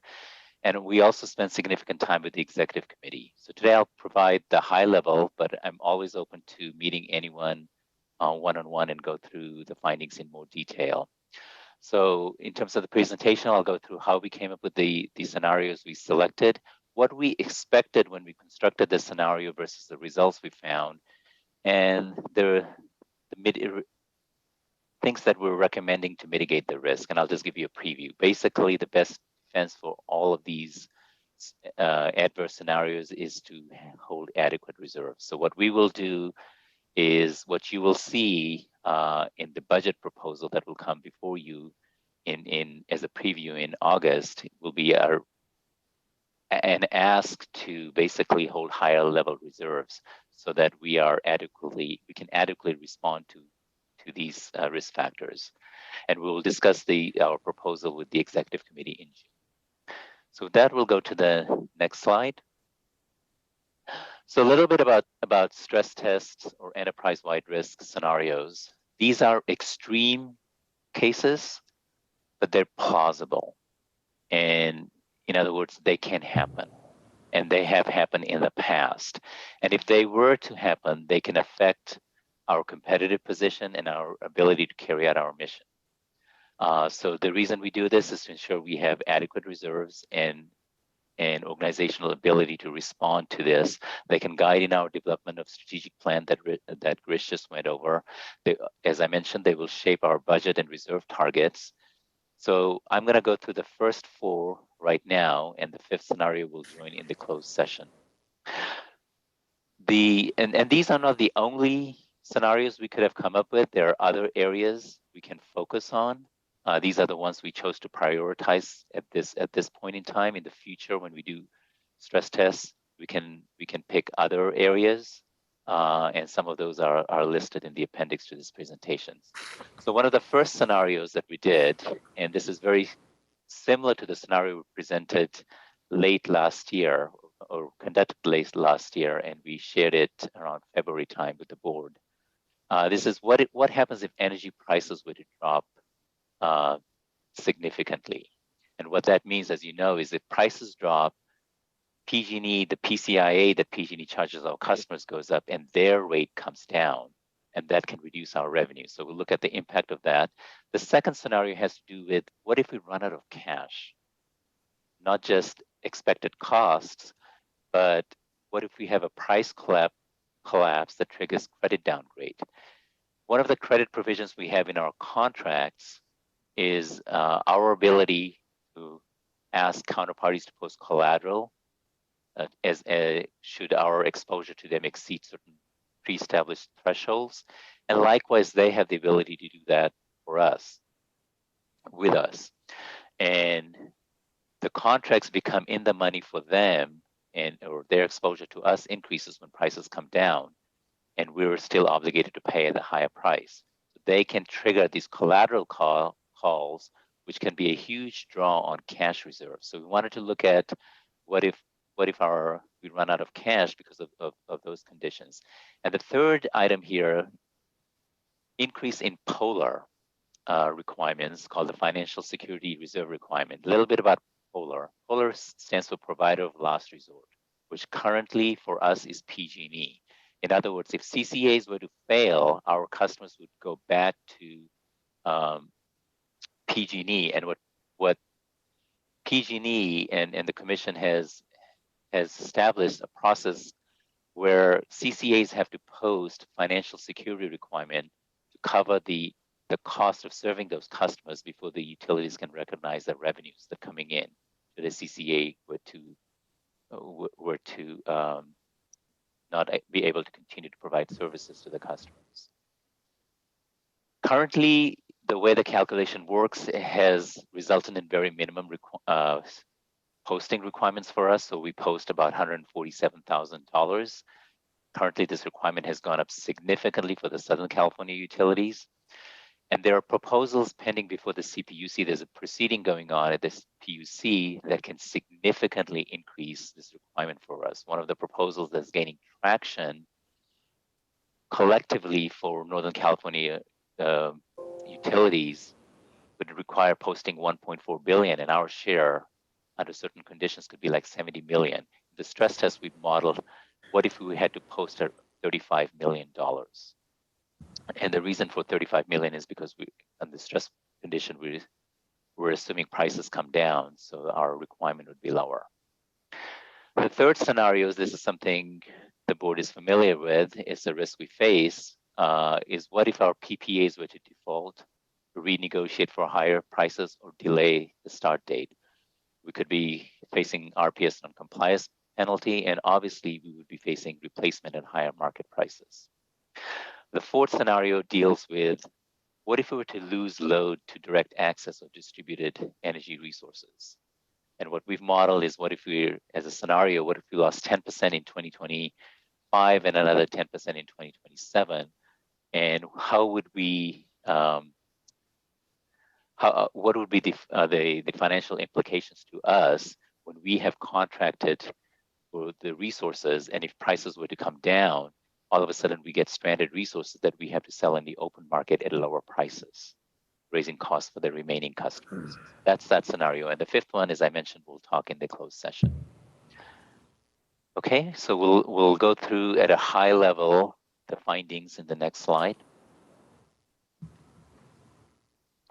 So the key finding from the stress test analysis is that in terms of financial risk facing our organization is our sensitivity to energy prices, power market prices, and that's because of its impact on PCIA and PG&E's generation rate.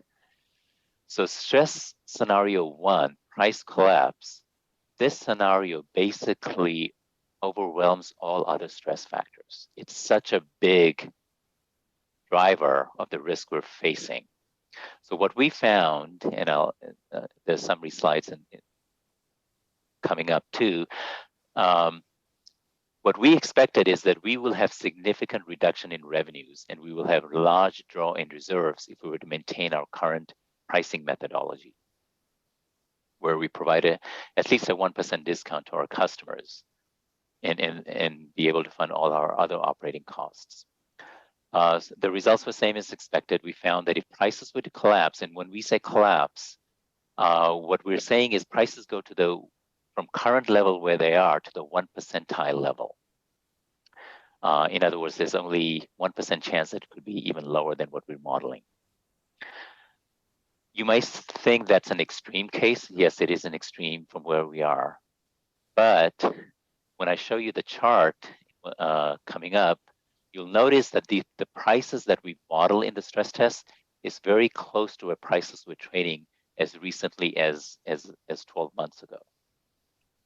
And this is very plausible, and we have seen this play out in the commodity business. For example, in 2008, during the financial crisis, prices were very high, and in a matter of few months, they dropped significantly. And that's a risk we face. We don't expect that to happen, but it could happen. It's plausible.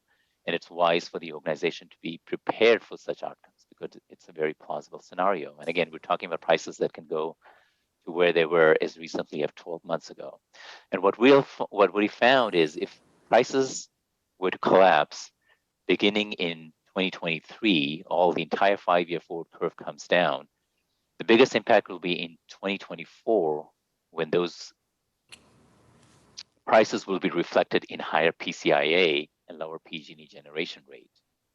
And that drops our revenue significantly, and we could have a pull on reserves of $178 million. Just as a reference, our reserves right now are somewhere around $150 million.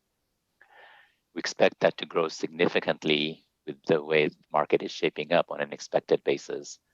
And I'll talk about that later as well. Scenario 2, what we found is that there is a large draw in reserves, but it's driven by scenario 1 impact, the price collapse. We did not face any significant collateral calls because, as I said, prices, when we model the prices, they're collapsing back to where they were as close as a year ago. And a lot of our contracts are way in the money that it doesn't, prices are even lower than that. So it doesn't trigger the collateral calls we were anticipating. But the biggest requirement here is the biggest impact is the price collapse impact of scenario 1, coupled with the new polar requirement that we're modeling at 35 million. So this, the 178 from scenario 1 plus 35 million in scenario 2, that's a draw of 213 million. And this is by far the most consequential scenario of all these scenarios. Scenario 3, again, on an expected basis, we never want this to happen. This is costly to us, but at a big high-level strategic risk facing us, this is not at rise to that level. What we modeled is PPAs. When if they were to default, they will hurt us more if prices were to increase, because that's when we would have to replace them at a higher price.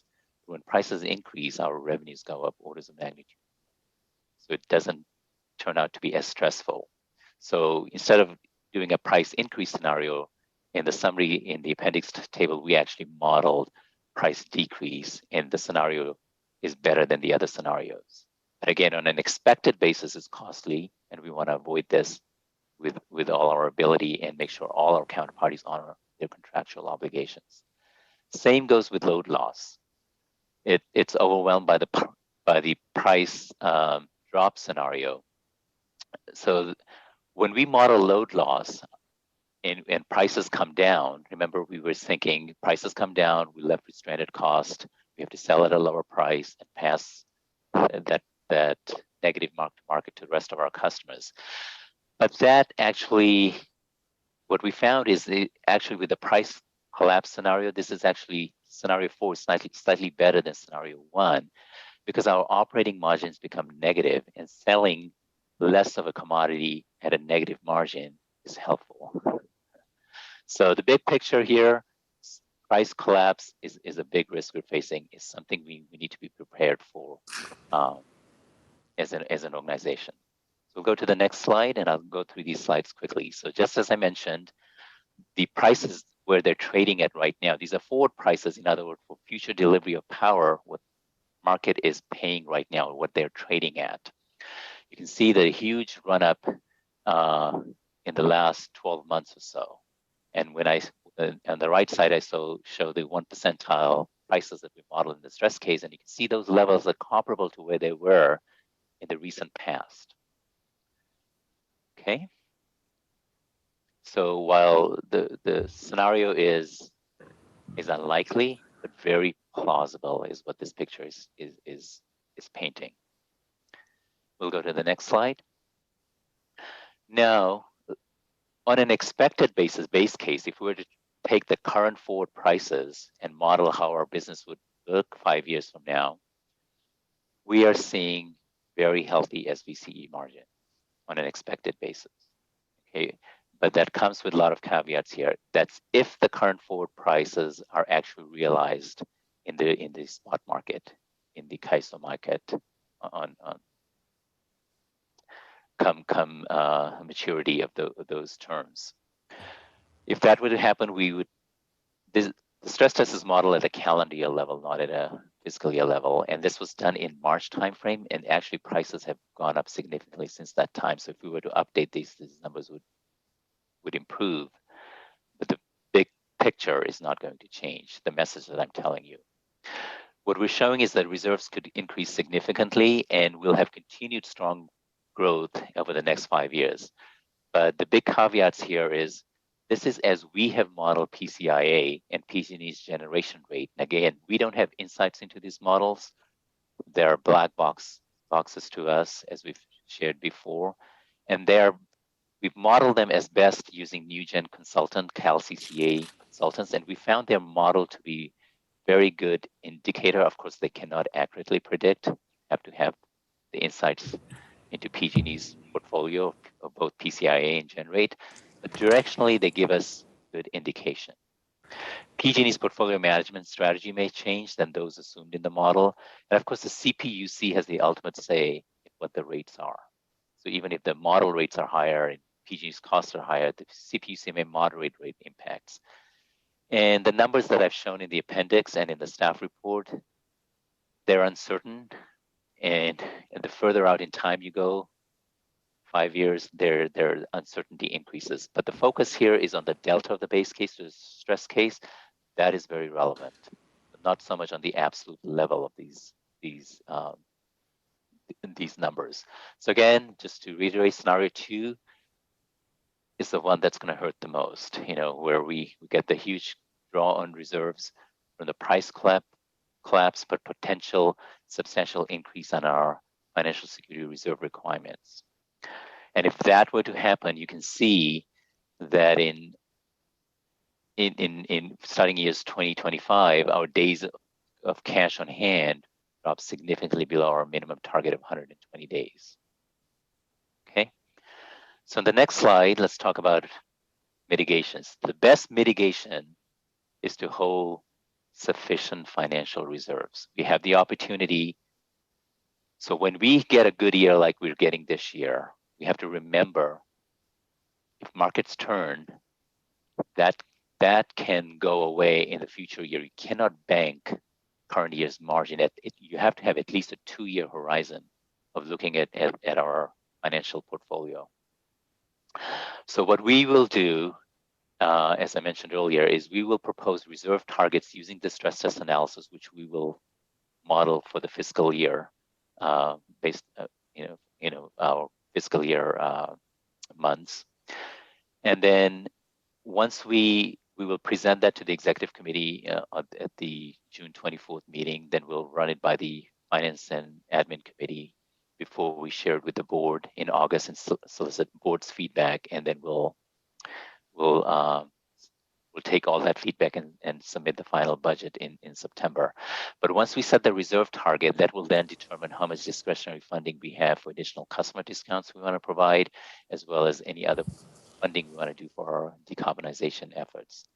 The other risk mitigation strategy that we're looking at, and this is very complicated, but we're doing a lot of analysis and it's a focus area for us, is looking at our hedging strategy. So one of the things you can expect is when prices collapse, you may be asking, well, isn't that good for us? We can buy power at a lower cost. But remember, we have a very active hedging program, which is helped our financial situation to date very well. But that means when prices collapse, our cost doesn't go down by the same, commensurately or in a commensurate manner, because we locked into these prices through our hedging program and through our long-term power purchase agreements.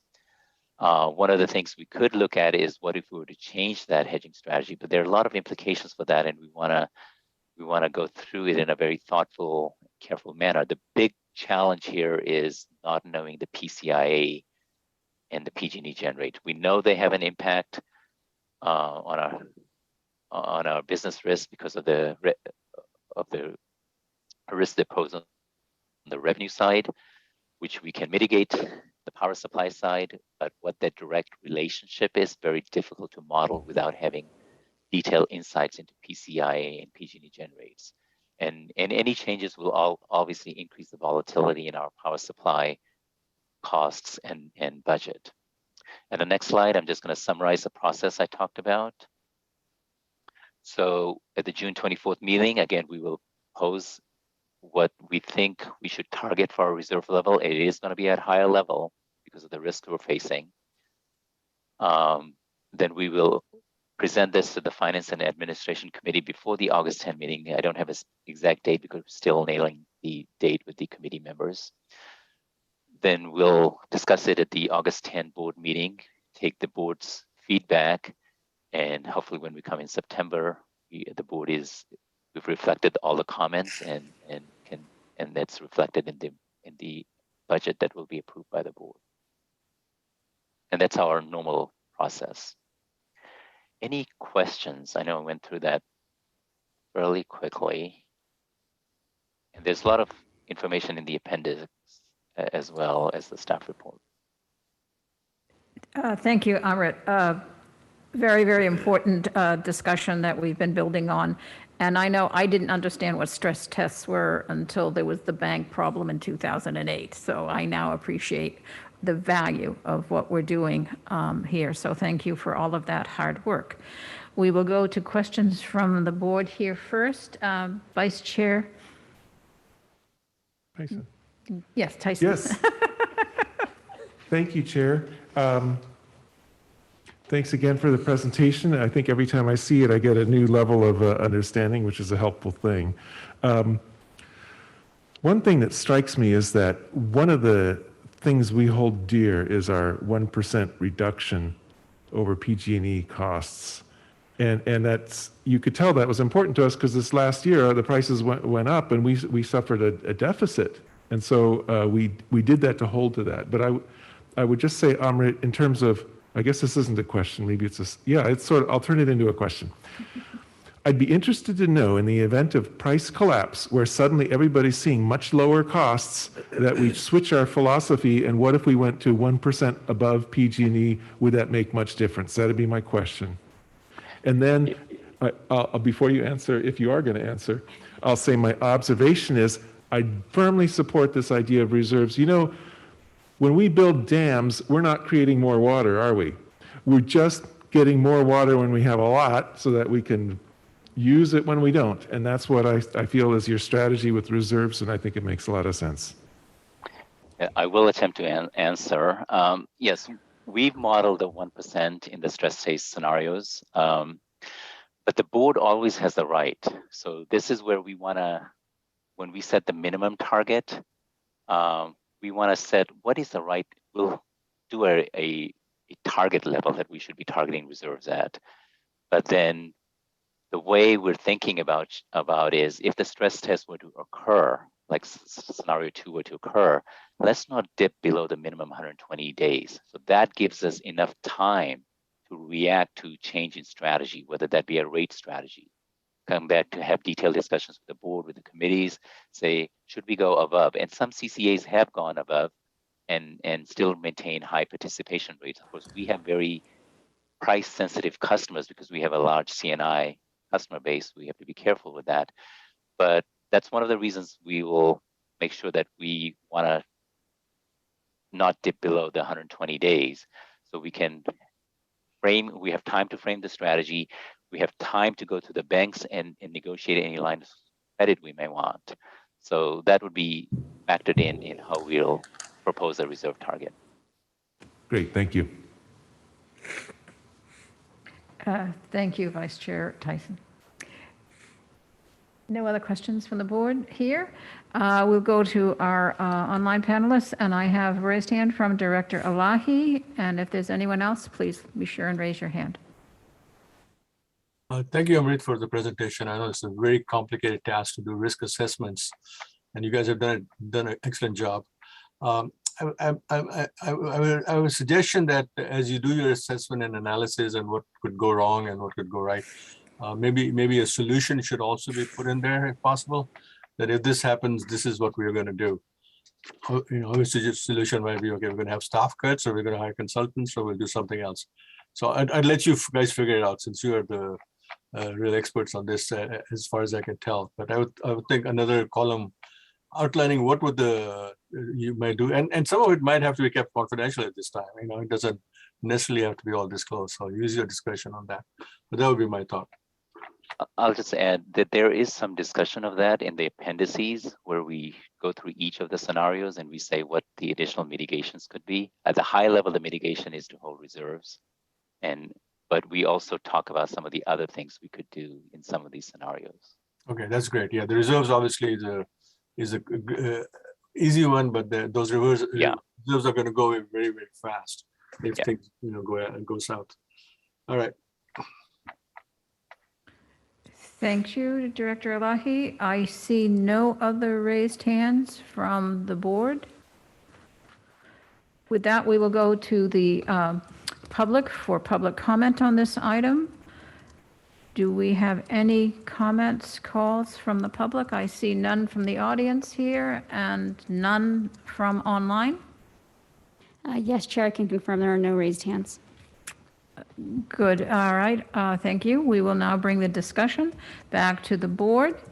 And so this is a discussion. There is no action, but I think what I took away from this, as I was saying, is understanding what stress tests, the significance and the value of stress tests. And as we grow and as our revenues grow and as our clients and obligations grow and we start taking on the PPAs, a stress test analysis is extremely appropriate and essential to protecting the organization. But what I also learned after seeing this presentation, I think 3 times,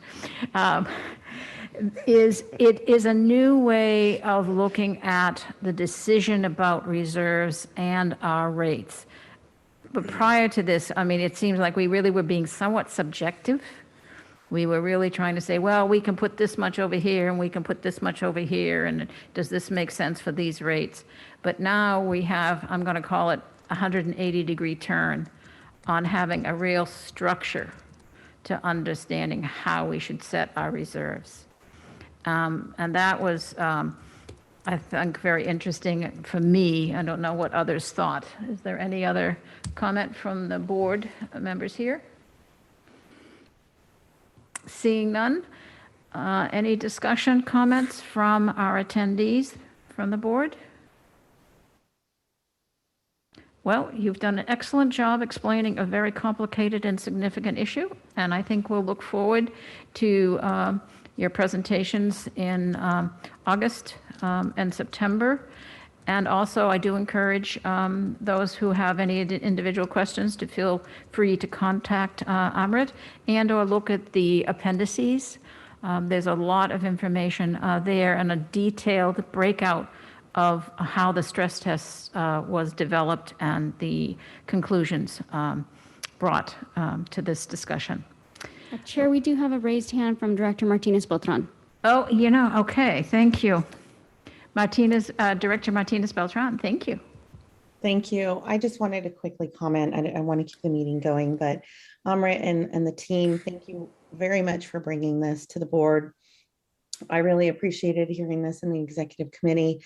I think that it gives lots of insight into where we want to be and what we want to do with our reserves. And often I think that's one of the questions as you're electeds, looking at, at the budget and looking at what we're preparing for, understanding the lens or the perspective that you're looking at the situation from as well. So thank you very much. Thank you. Any further comments before we move on? Seeing none, thank you. We have 2 items remaining. It's now 9:30, so we will move to item number 7, an update on the digital engagement initiatives and spring 2023 Silicon Valley Clean Energy Electrification Awareness Survey results. This is a presentation by Don Bray. I think we've been told this is going to be exciting. And also Pamela Leonard, our communications manager. Please. Always easy to follow a stress test presentation with something exciting.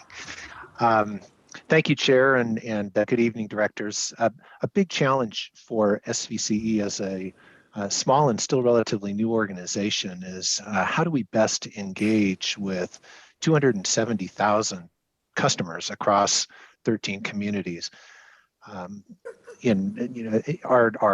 course, our focus is electrification and decarbonization. These are new concepts for most people.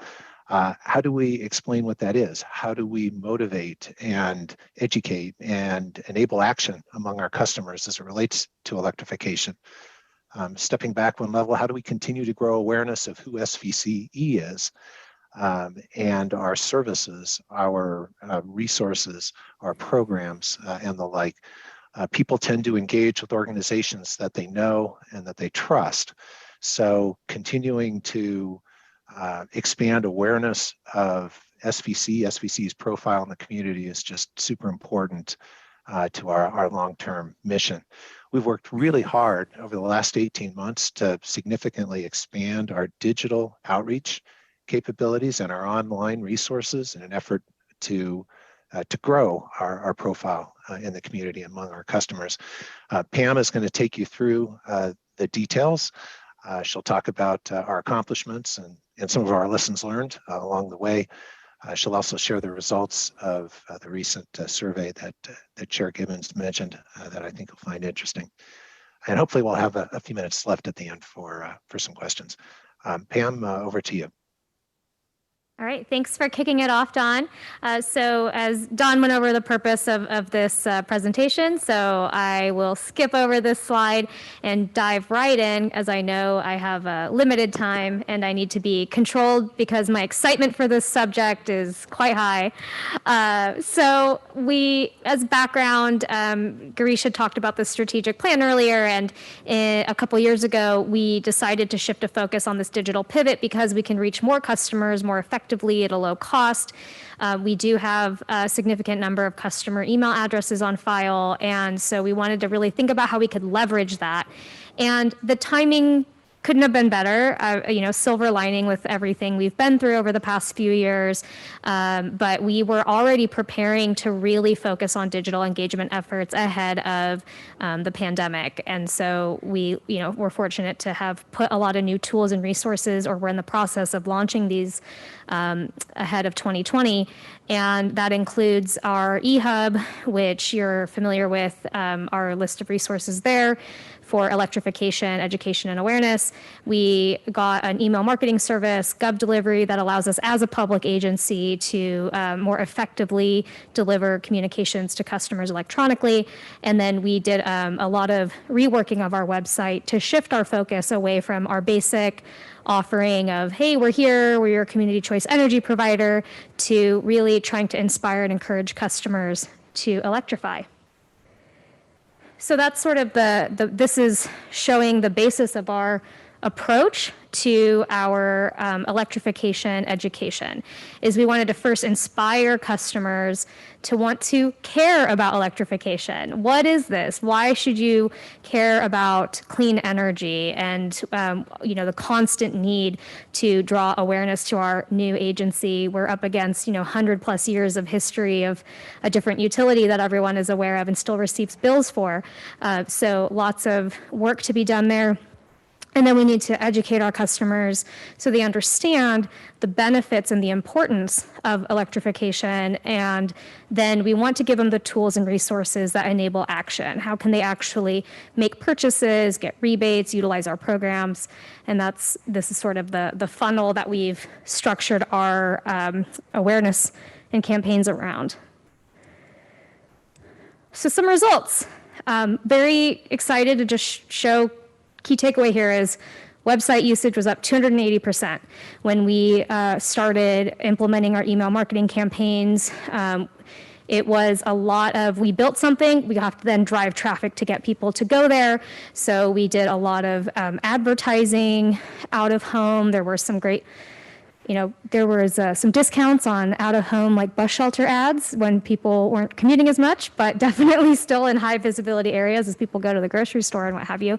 And we also worked with our member communities. They've been, your PIOs and other staff have been very helpful in helping to push out these resources to your constituents. And we also wanted to take a look at, has the way we've structured this information been useful? So while we've seen great engagement, we've seen an increase in traffic to the site, we did do user testing to really look at, is the navigation something that makes sense? What improvements can we make to the way the information is presented? So that's something that we have the results for, and we're going to be making some improvements based on this user feedback over the coming year.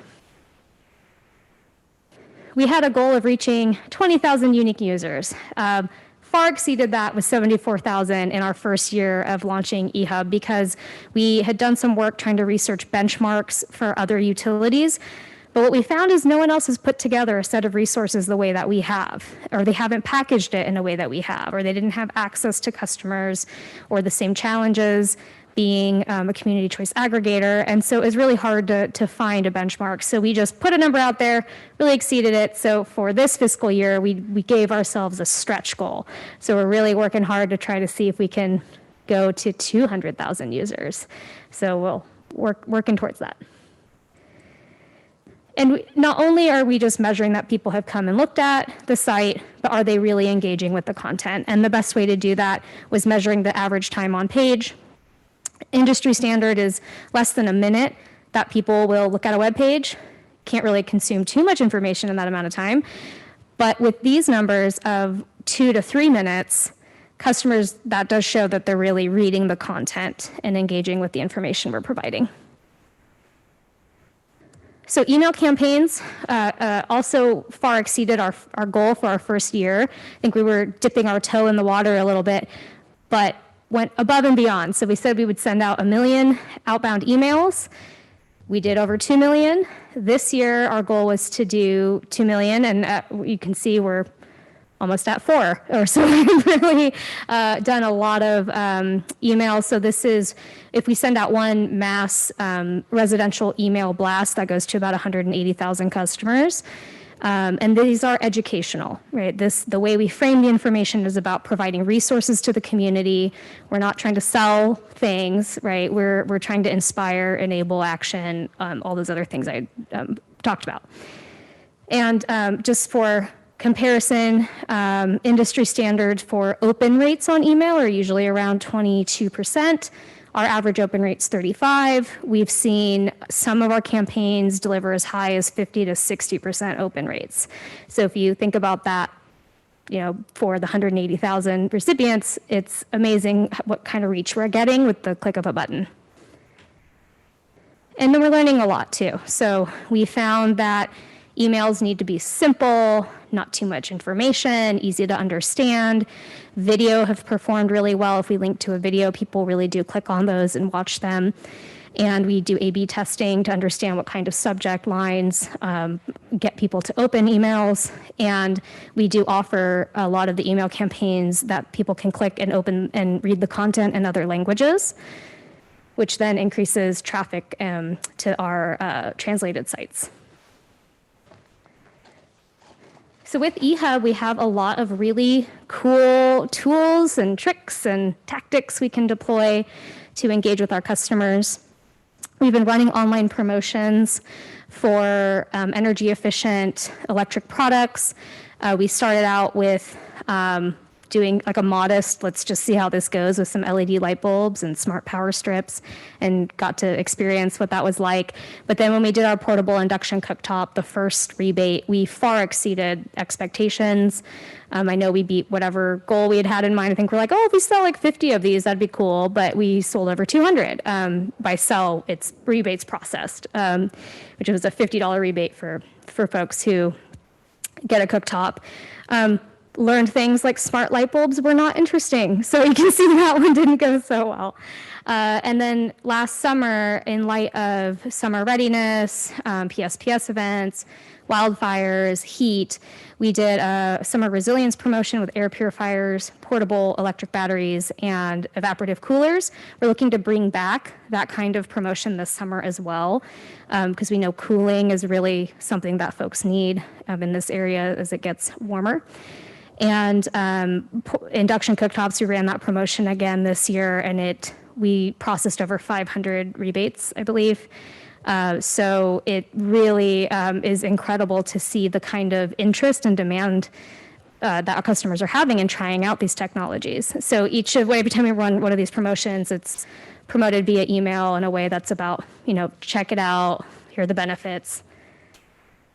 And we also do something cool with sweepstakes. So customers can take actions that drive them to our different educational resources. So you can enter a sweepstakes, click here to learn about EVs, click here to learn about induction cooking, or click here to learn about heat pumps.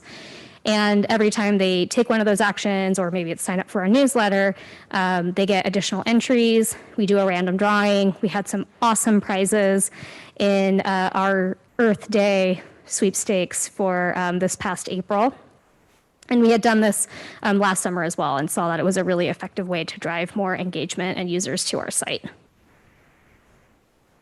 And we have the solar and battery assistant. So this is the online, no obligation concierge service that customers can utilize, where they can speak to a third-party independent energy advisor.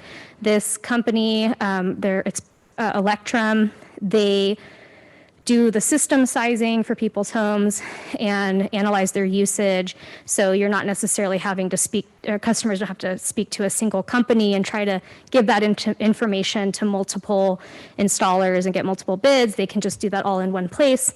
So you can see here that we've generated some pretty good leads and have actually had some sales. And we do have a $1,000 off panel upgrade rebate available through if anyone who uses the service and installs a battery.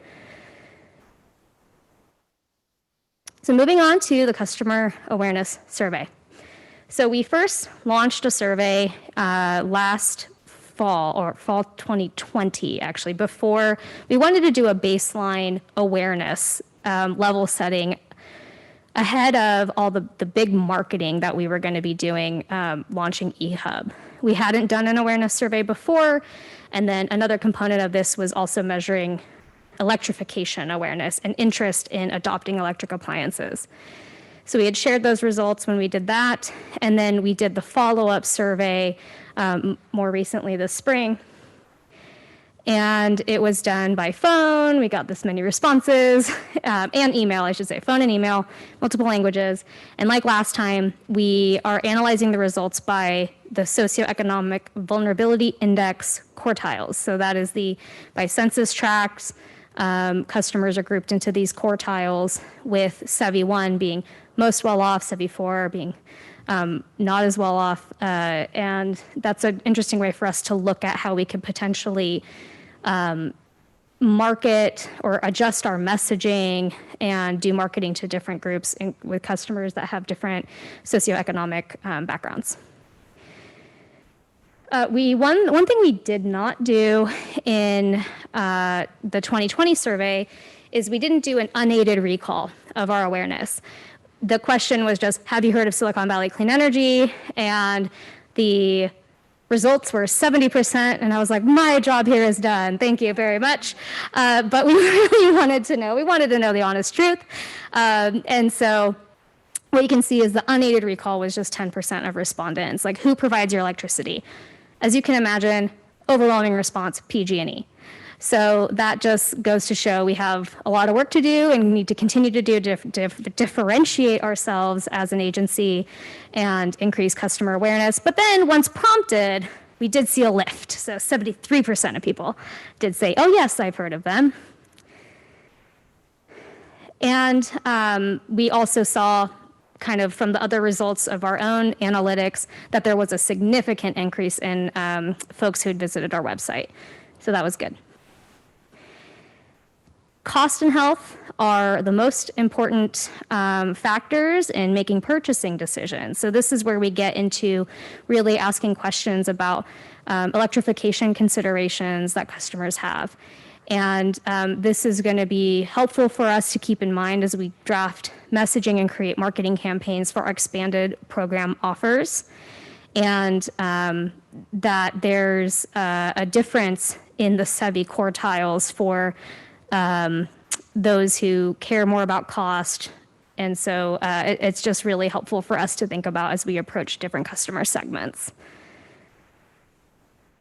This one was also interesting.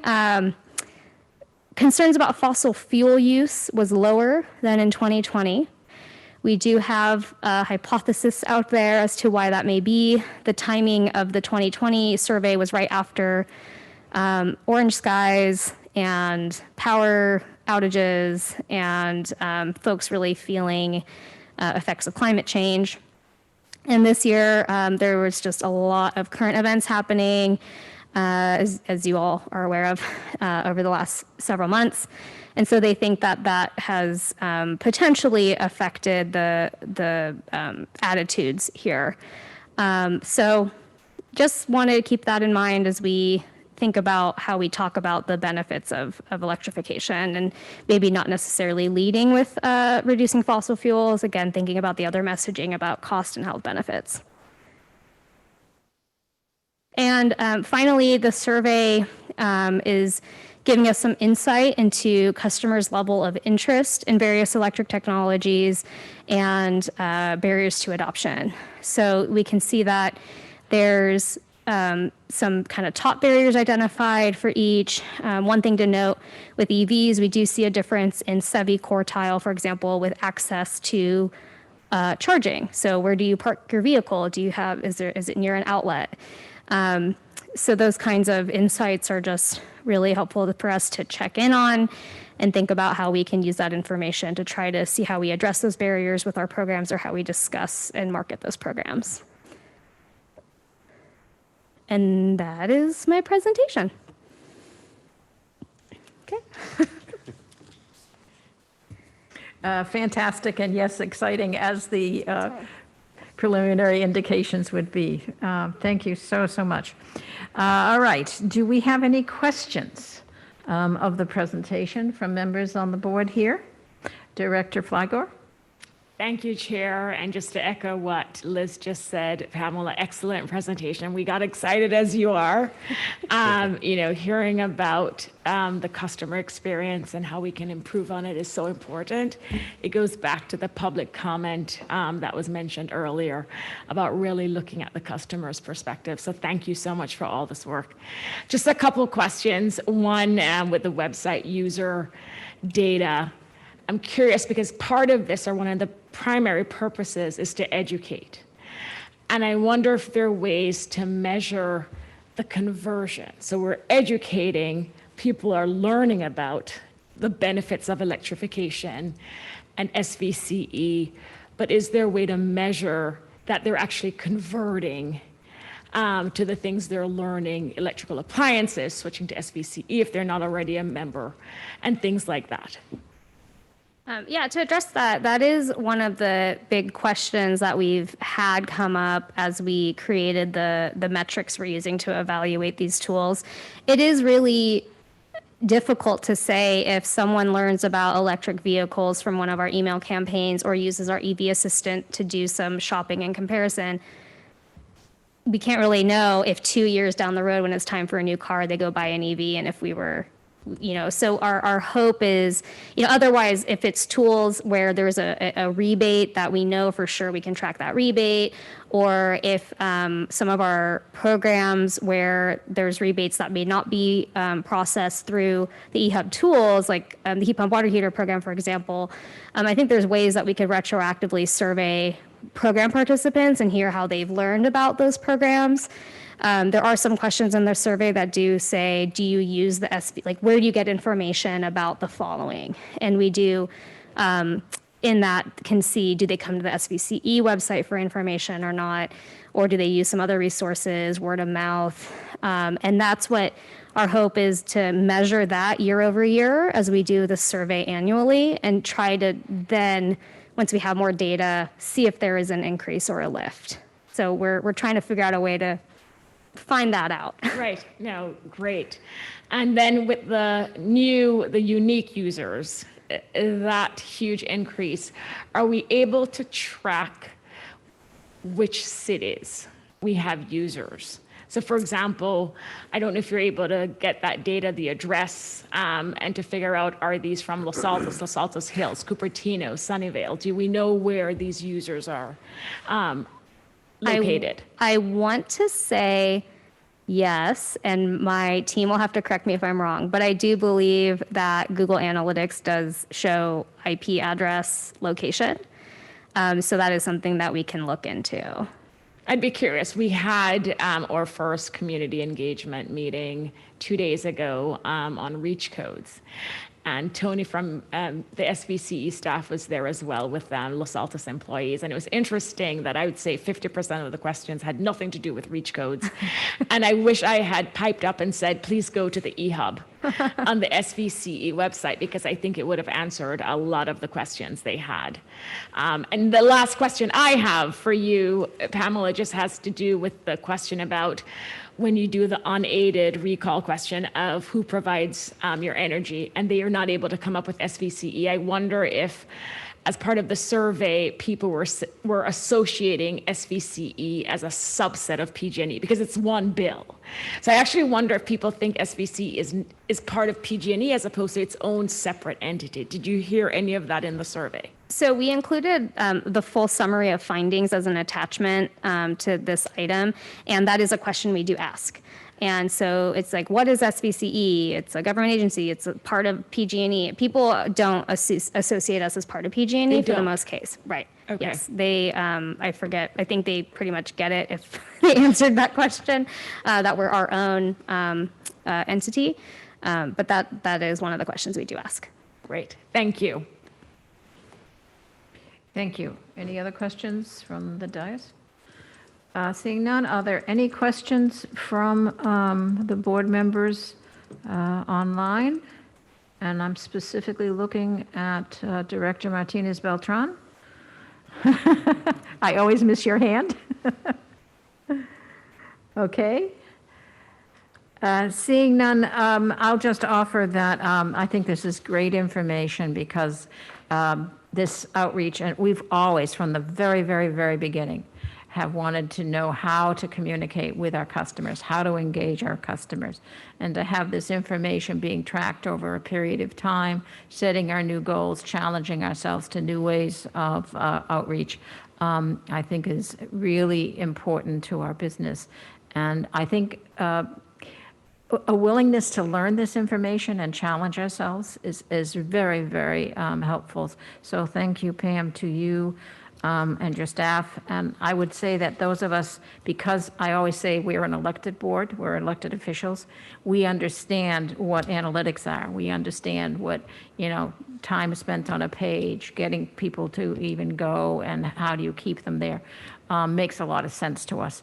So thank you for the valuable information and great work. Keep it up. Thank you. All right. We have one item. It is now 10 minutes of 10. We do have a long agenda tonight, so thank you for everyone's hanging in there. We'll go through this presentation on the REACH code update, and the presentation will be by Zoe Elizabeth, the Deputy Director of Decarbonization Programs and Policies. Good evening, everyone. I got the hardest position in the agenda going after the communications team, but just before the social meeting. But luckily, I am as excited about REACH codes as Pam is about marketing. And it's REACH code season. We aren't going to see you all next month. We want to make sure you get the status update on everything that happened this past month and the key things coming up. Next slide, please. So that's what I'm going to do. I'm going to give a quick status update and then answer one of the most frequently asked questions we get recently, which is, why is our 2022 model code all electric? Next slide. Okay, so this chart may look familiar to you all from last month. Those 5 X's that are highlighted are things that have updates that have happened, additional activities that have happened this past month. We're supporting outreach in Los Altos and Los Gatos in addition to the other jurisdictions. And TRC is now providing direct support in Gilroy, Los Altos, and Los Altos Hills.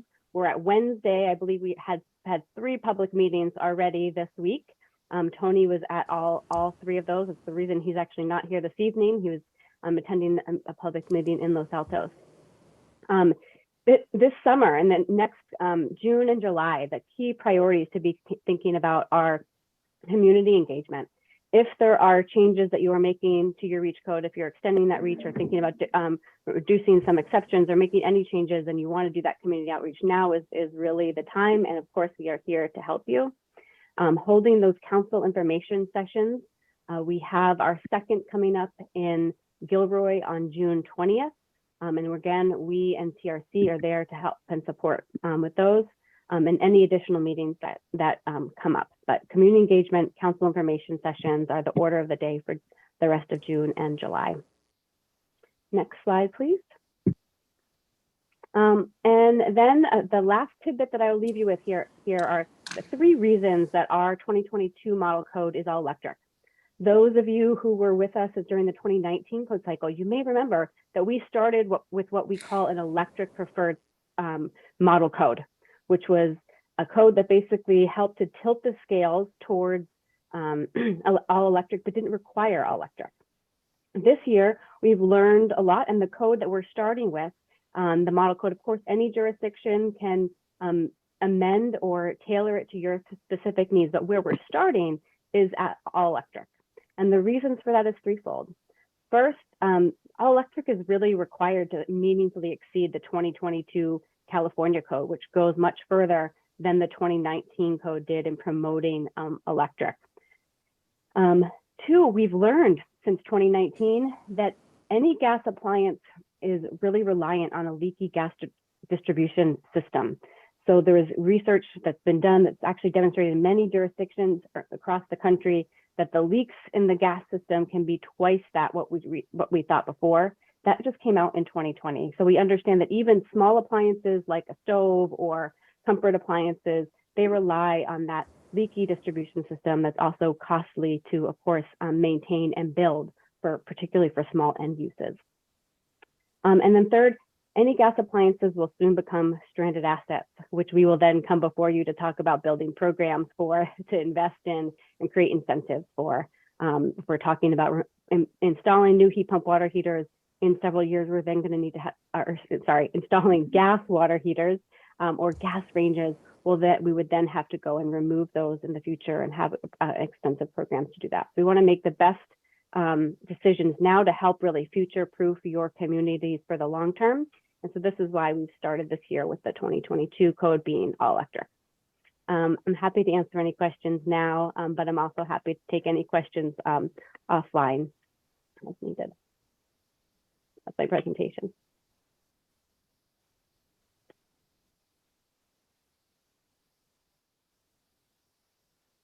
Well, you are clearly excited and you've set a big target. And the participation and actions with our various community engagement and council outreach has been great, and I'm sure there will be lots more of it. Is there any question about what's going on? Any question that could be answered this evening as to next steps for your city? Any lessons learned that would be helpful from anyone to share?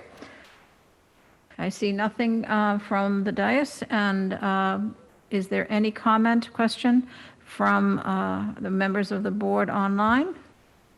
I see no hands raised.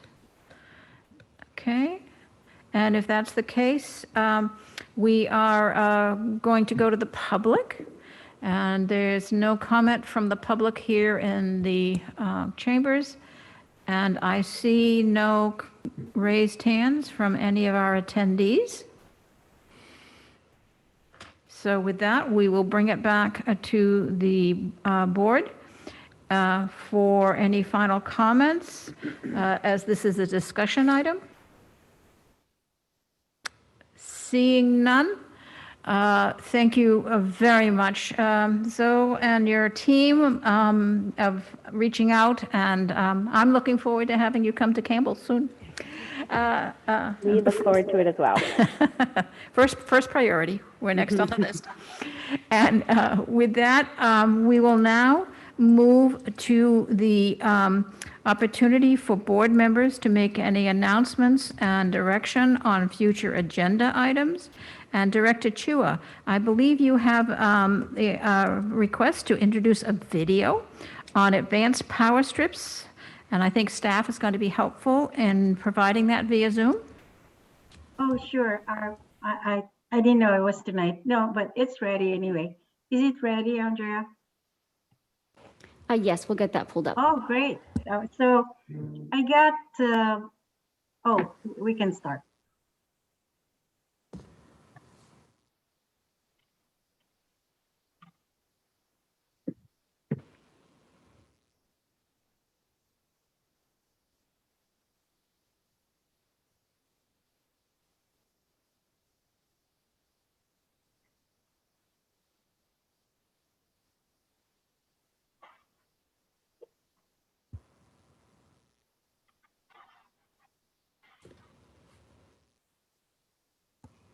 Just a moment while we work through some technical It's less than a difficulties. minute. It's the APS is the advanced power strip. So this is to reduce bonfire load. Everybody probably knows about bonfire load. And I got the college students at Santa Cruz University to do this video, and they had fun doing it. So the purpose of this is to, like you said, to inspire, educate, and enable and take action, hopefully. So I got some grants and we bought some APS, and we've been distributing it to a few people. So we're doing a pilot project on that, this one. Here you go.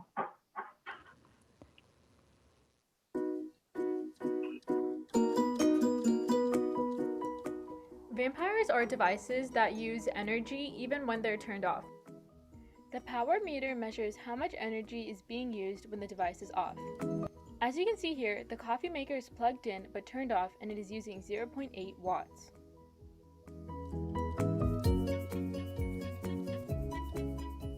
This is a plug load advanced power strip. The always on outlet refers to devices that are meant to be kept on all the time.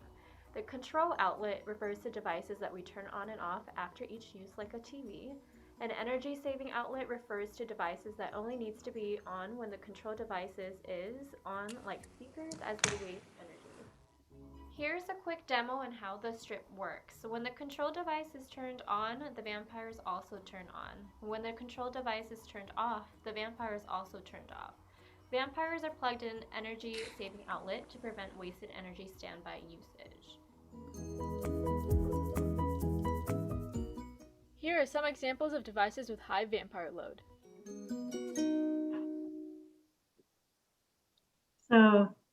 So that's it. So we're getting a good feedback from people that we gave away the APS. So my goal is to get more grants and give away more. My goal is to have at least, it's a big goal. Like I want to have like 8,000 of these.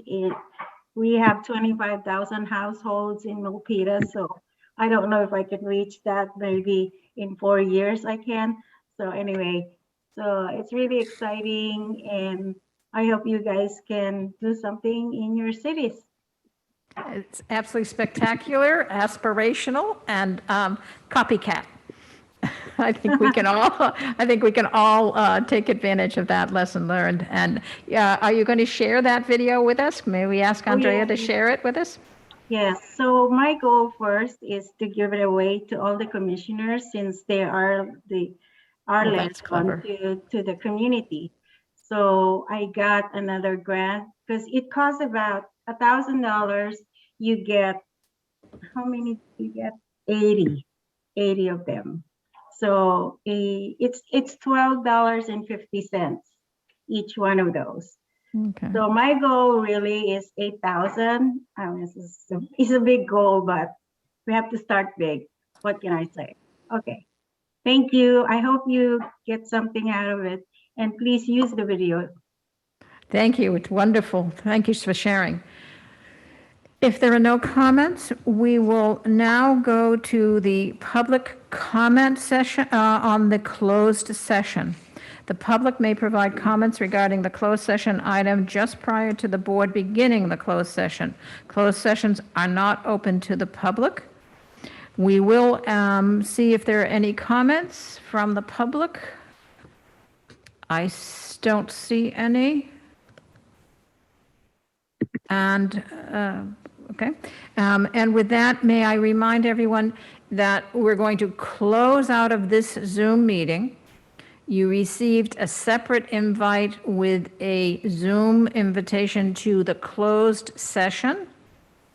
And then please know that we're going to end the closed session and come back to this meeting and use this Zoom link to announce anything appropriate from the closed session, and then close this meeting. We need a quorum for that. And then we will go to the special meeting where you can stay on the current Zoom meeting link. Okay, so we'll probably take us 2 or 3 minutes to transition. If anybody needs, I think Andrea just sent out a new link for everybody to make sure you have the closed session link. And we'll see you in a few minutes. We have a quorum. Correct. We have a quorum if we'd like to proceed. So what we're going to do, we were trying to make this simple and I may have complicated it. So first and foremost, we are engaging with our original board meeting of June 8th. We had a closed door session. There is nothing to report out from the closed door session. And with that, we will close this regular meeting of the Silicon Valley Clean Energy Board. Thank you to our public. We will now ask the board to move into a special meeting, which is also a closed-door meeting. And Andrea, correct me, are we to go back to the closed-door meeting Zoom link that we just finished with? Correct. You will return to the same closed session link as previous. Okay, and I believe you sent that out again to everyone just now. I did not, but I can. Why don't you do that, just to make everyone's life easy at 10:30 at night? Will do. Okay, so thank you all for your patience, and we will go back to a special meeting, which is a closed-door meeting. And I believe I have to ask if there's any comment on the special meeting, closed-door meeting, before we go to that meeting. There's no one here commenting, and I believe there's no one online commenting. And with that, we will move to the adjourn to the closed-door meeting. Thank you. And we will come back here and report out any decisions made at that meeting. Thank you. Ladies and gentlemen, we are reconvening the special meeting of Silicon Valley Clean Energy, and we are bringing board members back after the special meeting closed session for a quorum to report out. Can we confirm we have a quorum? Yes, we do. All right, thank you. Confirm we have a quorum. Thank you. There is nothing to report out from our closed session. I thank you all for your patience and staff support, and we will adjourn this special meeting. Thank you.